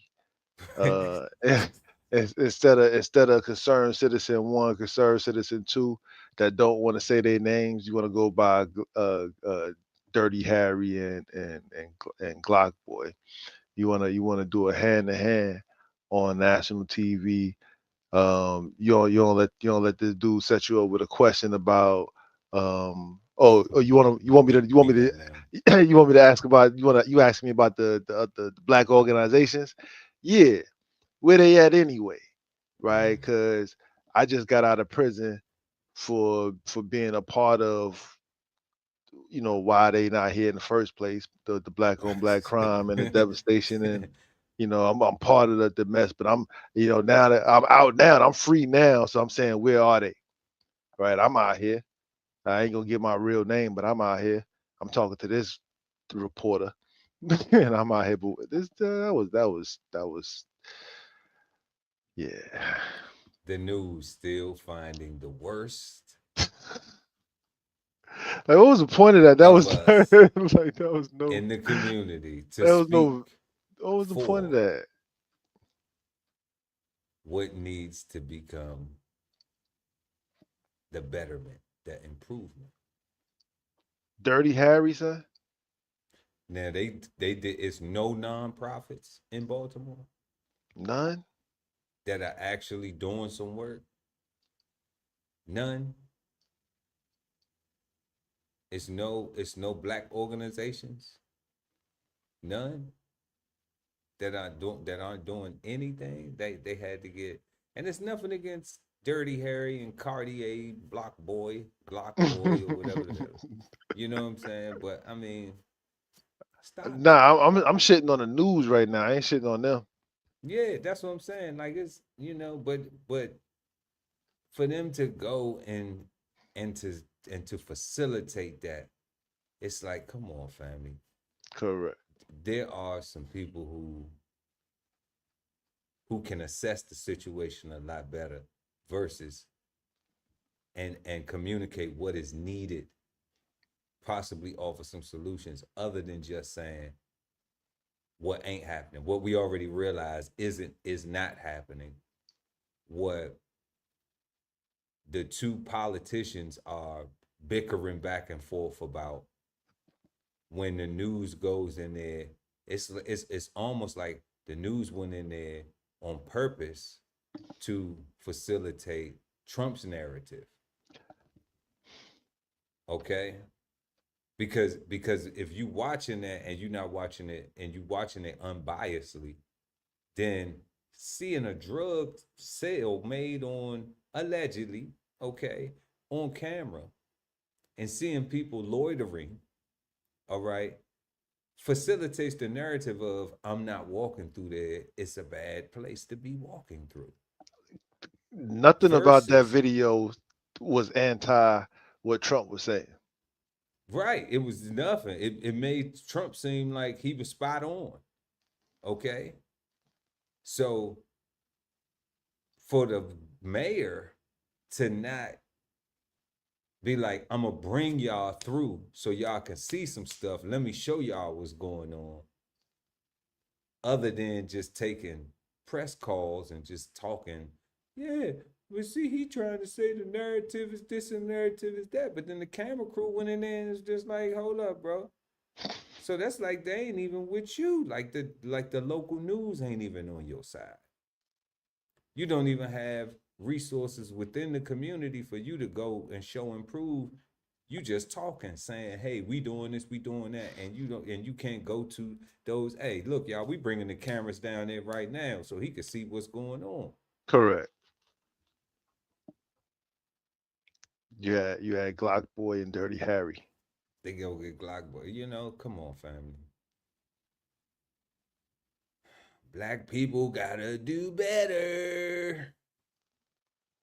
Yeah, we gotta stop falling for white people's tricks, right? Because like the news, they don't want to go by their name. They want to go by Dirty Harry and Glock Boy. I'm telling you, gotta do better than Glock Boy and Dirty Larry.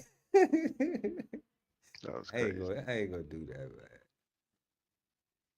Shit, crazy. Chance Johnson says Gary's police chief gave him an ultimatum days after he was sworn in.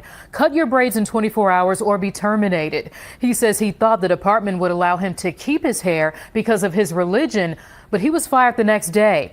Tonight he is calling for change and his job back. These cornrow braids that Chance Johnson has been growing for more than 4 years are the subject of what he calls an unjust move by the Gary Police Department. Johnson says he was fired last month because he wouldn't cut his hair. It represents strength. It allows me to represent myself and my faith and myself as a person. Johnson says he practices the Rastafarian religion. He says hair is seen as a symbol of strength, identity, and pride, and cutting it would go against his religious beliefs. When black people were brought over to America, one of the first things that was done was their hair was cut off to strip them from the identity. It represents my faith and what I stand for. Johnson, his wife, and 4 kids moved from Dallas to Gary for the officer position. He says he passed every test and was offered the job. I wanted to be that police officer that if I seen something wrong going on, I can step in and do the right thing. A Gary City Council member posted this photo on Facebook showing Johnson and the new recruits during their swearing-in ceremony. That day, Johnson says the commander told him the chief had a problem with his hair. I said, okay, sir, I had no idea that this could be a problem, but I do have a religious accommodation form that I wanted to submit to you. And he didn't say anything else. He just said, okay, I'll talk to you after the ceremony. Johnson says he contacted HR right away to seek a religious accommodation to keep his hair. About a week later, Johnson says the police chief scheduled a meeting with him, stating he had 24 hours to cut his braids or he'd be terminated, citing safety reasons. If it's about safety, why is it that the females get to keep their hair? And then that's when he told me that he didn't have to answer my questions, and now this is getting to be more of an argument, and he wasn't having it. Johnson says he was fired the next day. He believes his civil rights were violated, citing Title VII of the Civil Rights Act of 1964. Title VII prohibits private, state, and local government employers with 15 or more employees from discriminating on the basis of race, sex, national origin, and religion. He said in the state of Indiana, they don't have to accommodate religious requests.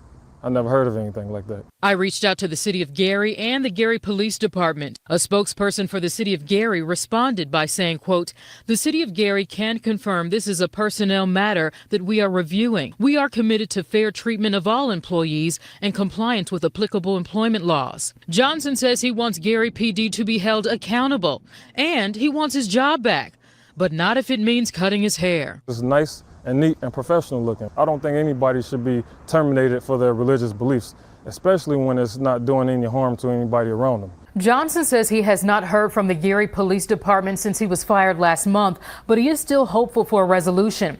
As for where things stand today, the city of Gary told me it cannot provide additional details about individual personnel matters at this time.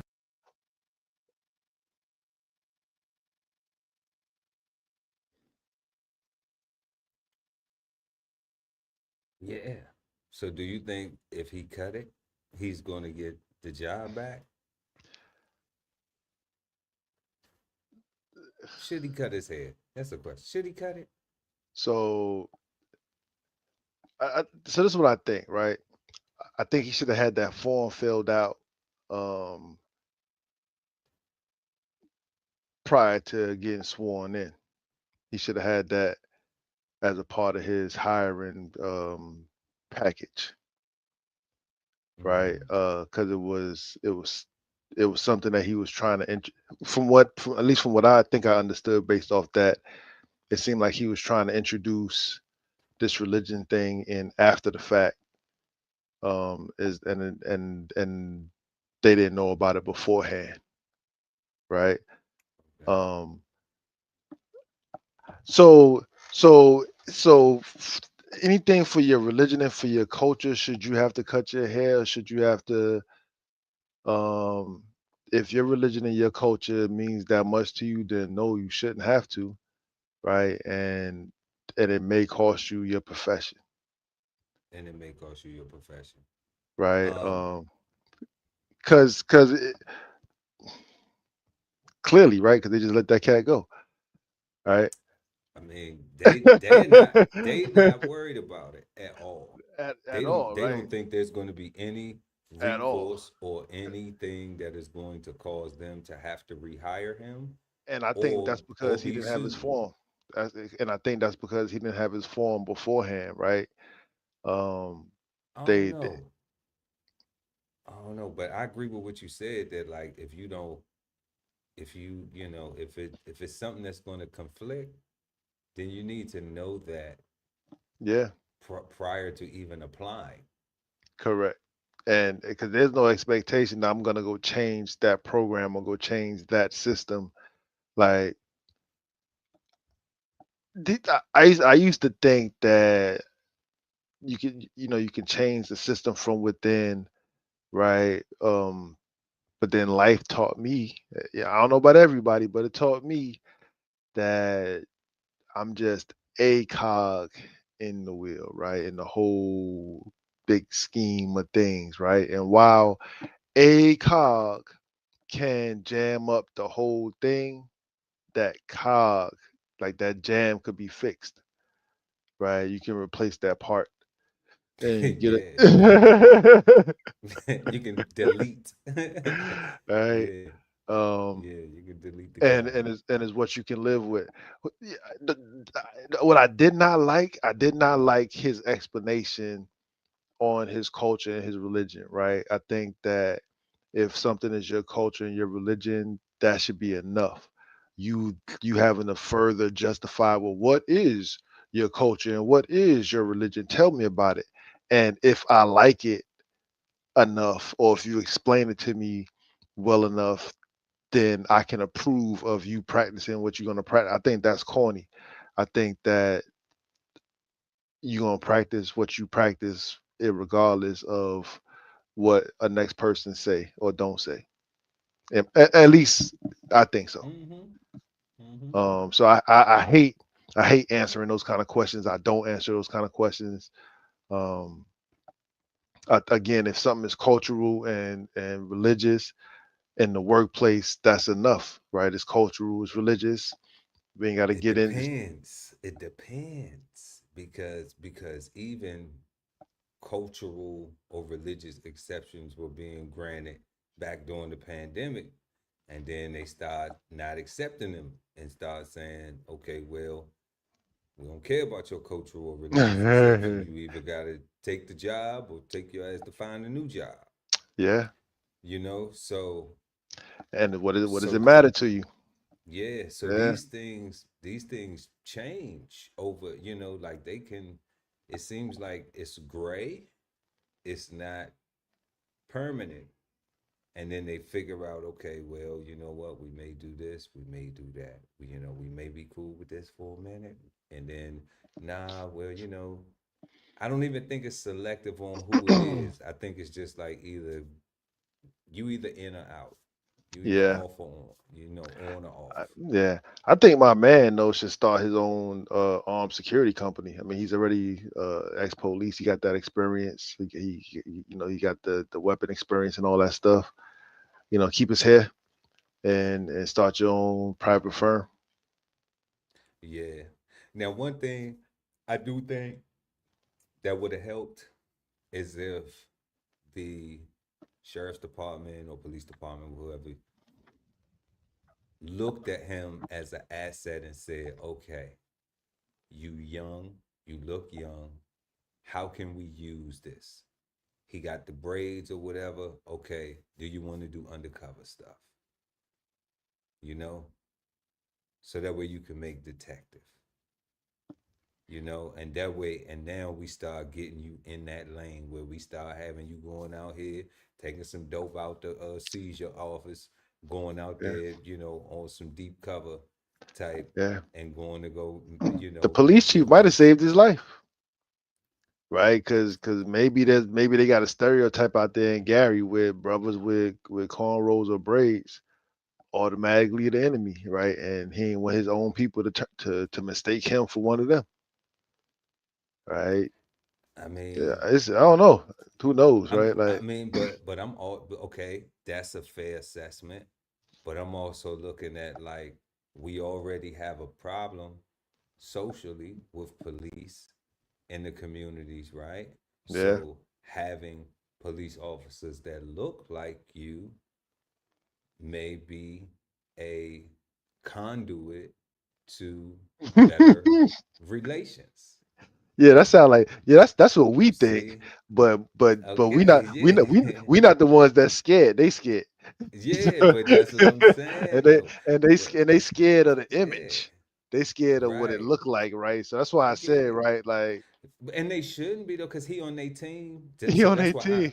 yeah, so like I don't get the scaredness part of having a teammate, like um, that's crazy that Yeah. Luke Longley or Bill Cartwright, or Tony Kukoc didn't like Jordan, or didn't, or who the or Lottie Divac didn't like Hmm. Magic or Kobe, or Paul Gasol, or like that. That's crazy to me how you know like to have somebody on your team that is a part of the team, is showing up to help you win, and you have a problem with their physical appearance. It's almost like there's some racism deeply buried, embedded within the social core of that police department, or that law enforcement department, whatever it was, because I would see how to utilize. He wants to be there, 100%. and he took pride, and he moved his whole family from one state to the next for the opportunity. Yeah. So he desires being there. He wants to be a part of that. He wants to be a police officer, you know?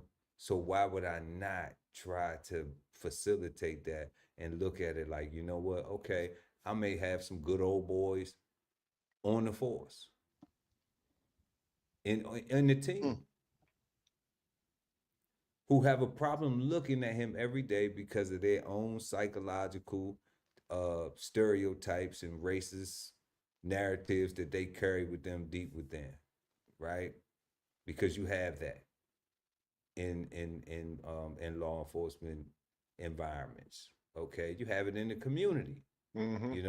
The law enforcement be just as racist as the or prejudiced, should I say, as the community is prejudiced against towards the police. Okay, so It's shared. It's a shared dispute. We know the relationship is damaged.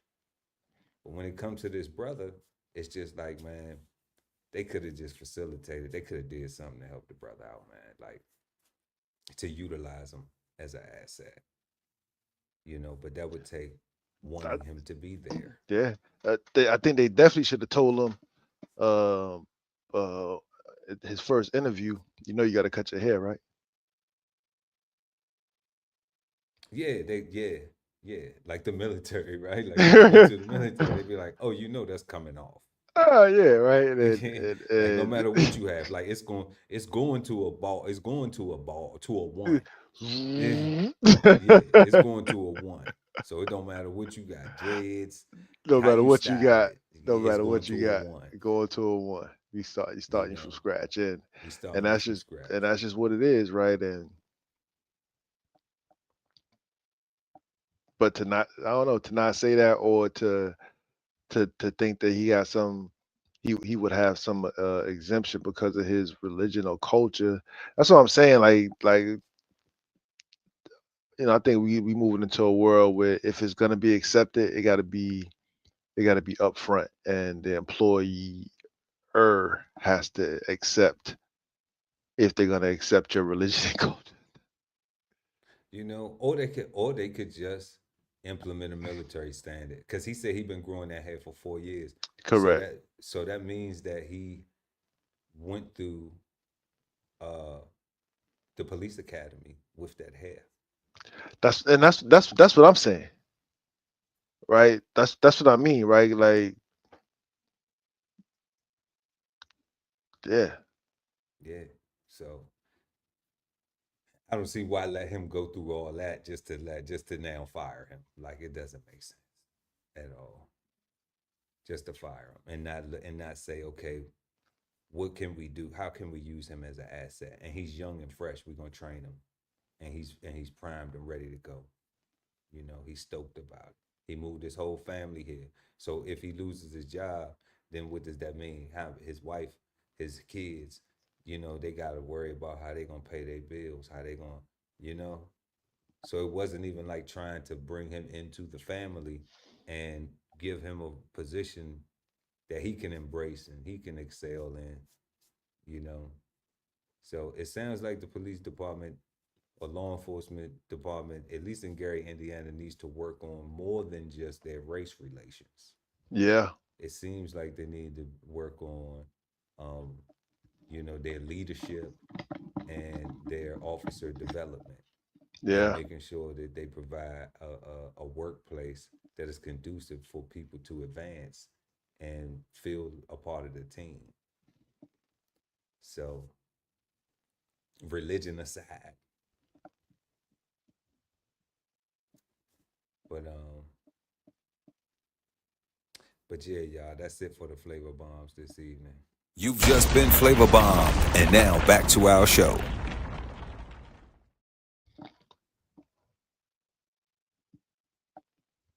Yeah, so if you just joining us tonight, we have been smoking on the word peace.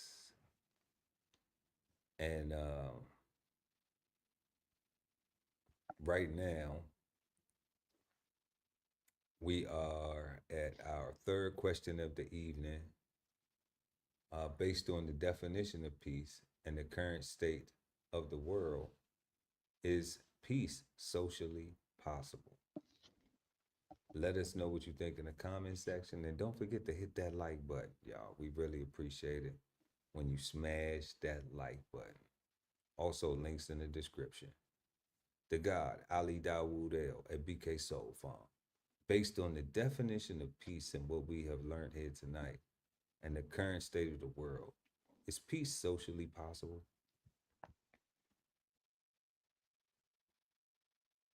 No. No. I think it was 4A and 4B that spoke to what was needed for based off what's going on in this world, right? But just looking at the questions, question 2 would be my reason for why peace wouldn't be possible, because folks can't agree on fairness or what is fair, right? Folks can't agree on if there is a disparity, or if there needs to be repair. Like fairness is too gray, It's too gray. right? Right.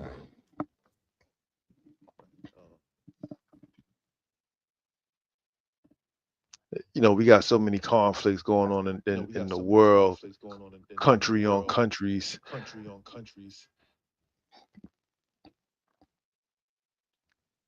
And who knows, like, really, like, what's the real reason for those issues, right? So,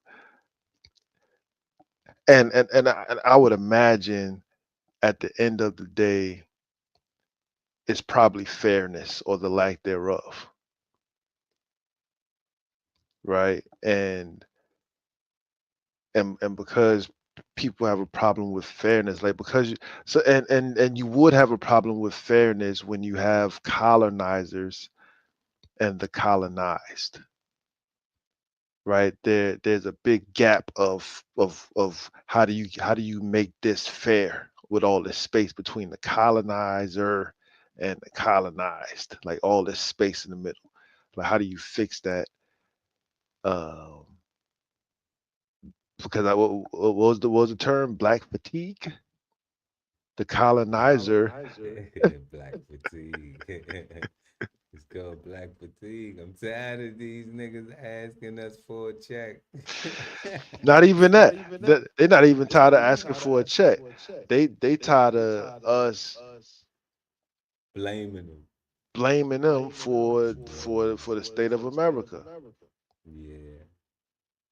right? They tired of us remembering, right? Yeah. And That's it. Because that's where I think that comes into play with that every February. Yeah. The kids got to jump in the car and be like, why you ain't tell me we were slaves? And parents got to go back like, we wasn't slaves. Yeah. You're not a slave, you know? And Yeah, right. then, So yeah. That's why I say fairness, bro. I think that's the reason why that's holding us up. So yeah, that's what I think. fairness. Man, based on the definition of peace in the current state of the world, is peace socially possible?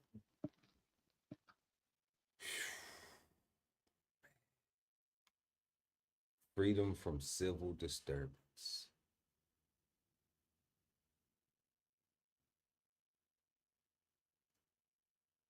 Freedom from disquieting, oppressive thoughts or emotions. Harmony, a state of a period of mutual accord between governments.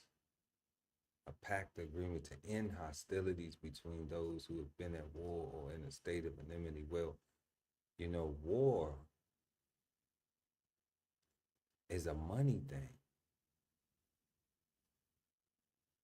There's a whole lot of, all of my war plays have been booming. Okay, as far as my stocks, we see every year there's a defense budget. We hear it often referred to as the military industrial complex. So, I hate to be like, damn, it's just no peace ever. Like, you just won't get peace until you resting in it. But it seems like that is the harsh reality because of things that we can't control. Because the question specifically is peace socially possible? We're not talking about what you can do. for your own harmony and personal relationships, you know, for your own freedom from disquieting or oppressive thoughts or emotions. It seems like it's really limited just to your personal relationships, because through trauma experience, you're always going to have these thoughts and things like that, you know, emotionally. Through experiences that just going out, you know, I did some traveling, you know, and I just seen accidents and stuff like that. And, you know, you don't know if people were hurt or not, but those accidents look very horrific. And you just like, and those traumas, that stuff sit with you when you ride past, and yeah, you annoyed that people rubbernecking, and you might beep your horn a little bit, like, man, hurry the fuck up. You know what I'm saying? Like, you know, you holding up traffic already as it is, and you're not gonna get out and help. But you think to yourself, like, damn,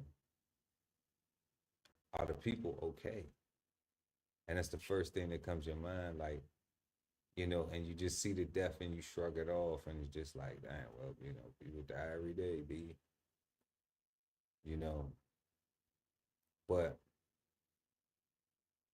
it seems as though that's the only thing, that thing, serenity, that we actually will be able to have.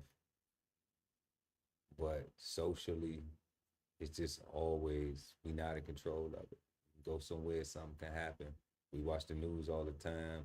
Well, we don't watch the news all the time, but socially, people watch the news all the time. And, you know, they seem to find all of the non-peaceful things. You know, they seem to find all of the things that are opposite of peace to keep on broadcast consistently. So when you got people out here looking for the fuckery,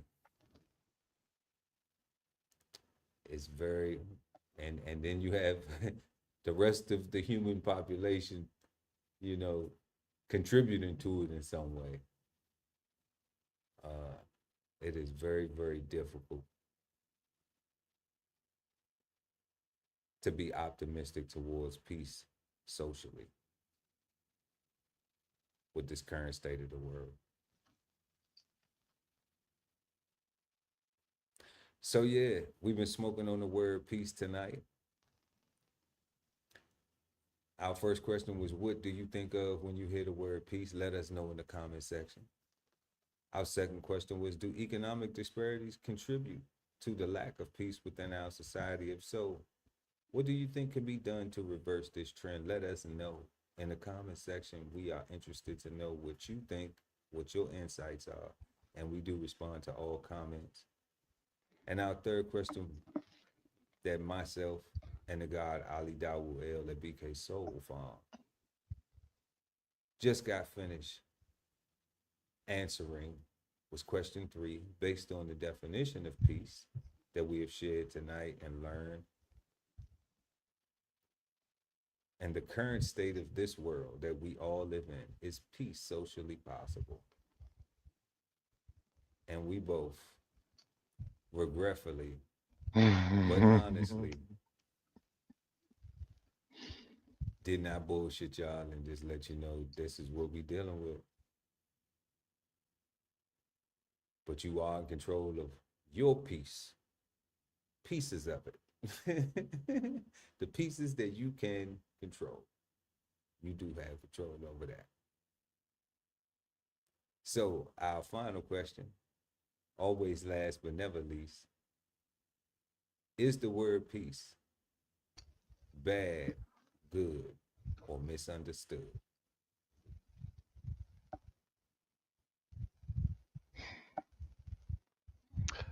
So I'm gonna agree with you and say that you're only gonna get real, true peace is when you rested in it. Right. I do like the word. I do think it's a good word, but I think it is greatly misunderstood. Um, especially going back to your question of, is it peace as long as I do what you say? Is it only peace? Yeah. That's that harmony and whatnot, right? And or mutual concordance, right? Like we have to agree to be around each other. You know what I'm saying? Even amongst the things that differ, right? The things that matter got to weigh more than the things that don't. Right? And like I say, because there's an issue with fairness, do I have to say I'm sorry? We already know about slavery. They already know what happened. Do we got to keep bringing it up? Like, it's that whole, because life ain't fair, Yeah, right? bullies never want to apologize, guys. Bullies never want to apologize. Bullies never want to apologize. All right, so it's gonna keep it misunderstood because the bullies are defining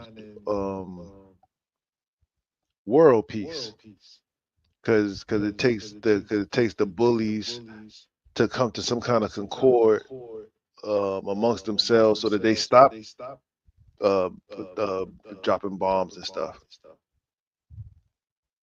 right? Like, I think even when it's done, hmm right? I'm talking about on that scale, yeah, and I'm talking about on a human scale, just between just people interacting. yeah, You know, the bully is never going to apologize unless they think it's going to benefit them. All right. But not benefit them towards peace, benefit them towards another form of manipulative war. more bully activity. More bully activity. Yeah, You know, yeah, that's what I got. I think is highly misunderstood, but I do like the word. I do think it's a good word. I just think it's misunderstood.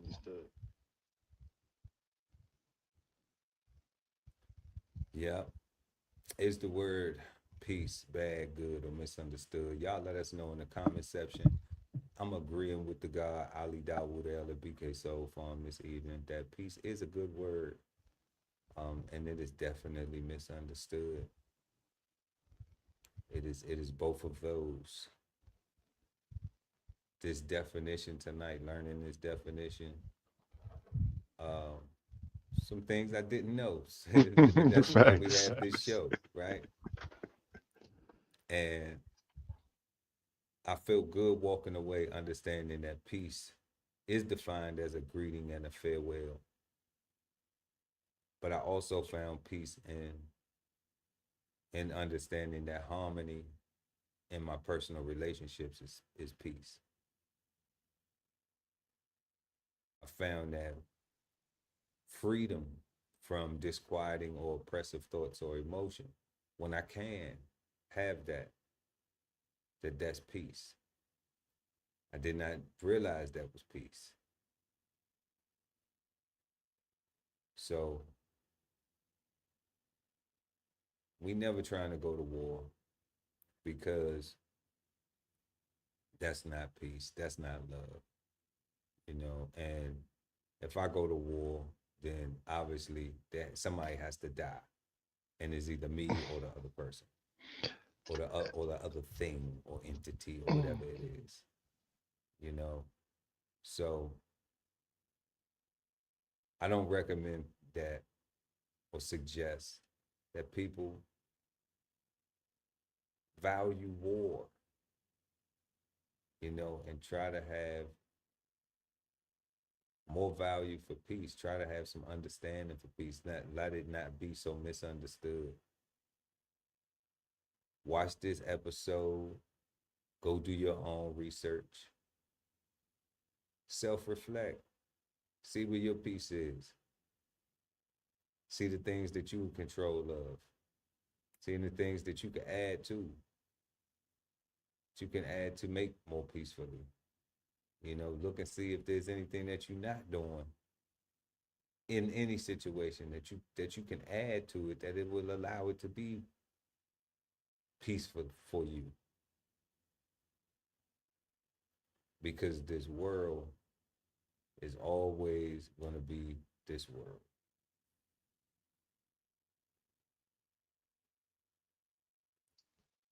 All facts. So another great smoke this evening as we smoked on the word peace. We want to send another shout out to Cold Seasons for pulling up, exchanging insights with us tonight on the panel. I also want all of you all to have a peaceful, positive, and productive start to your week. And be thankful for something, be grateful for something, do something constructive, you know, beautify something, you know, do something that is productive, you know, accomplish a goal this week, some type of positive goal, something that's going to be beneficial. Start a goal. Start a goal. You know, if it's not something that you're working on that you can finish, start something. Yes. You know, because that's what we're here for. To be better versions of ourselves. So that's all we got for this evening. I'm Chef Earl Pearl at DBCHEFTV, always with the God Ali Dawood El at BK Soul Farm. And we are the Cigarden Panel. And we will see you all next Sunday, right here, 8 p.m. East Coast time on Cigar Sundays Live. Peace, God. Peace, God. Peace, God.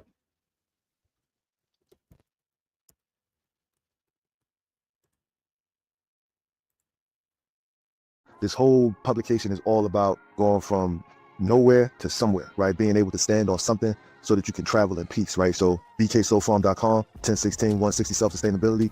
Jump on the list and get yourself together, right? Because it is irresponsible to not even know what responsibility means. So get yourself together, food, clothing, and shelter, protection of that, support your interests, and live. Exchange insights Sundays at 8 p.m. East Coast time with the Cigarden Panel. Smoking on words like two big nerds. Hosted by DBCHEFTV and BK Soul Farm at Cigar Sundays on YouTube. Subscribe and hit the notification bell so when they go live, you never miss an episode of Cigar Sundays Live. Sign up for the newsletter and shop merch and clothing at www.dbcheftv.com.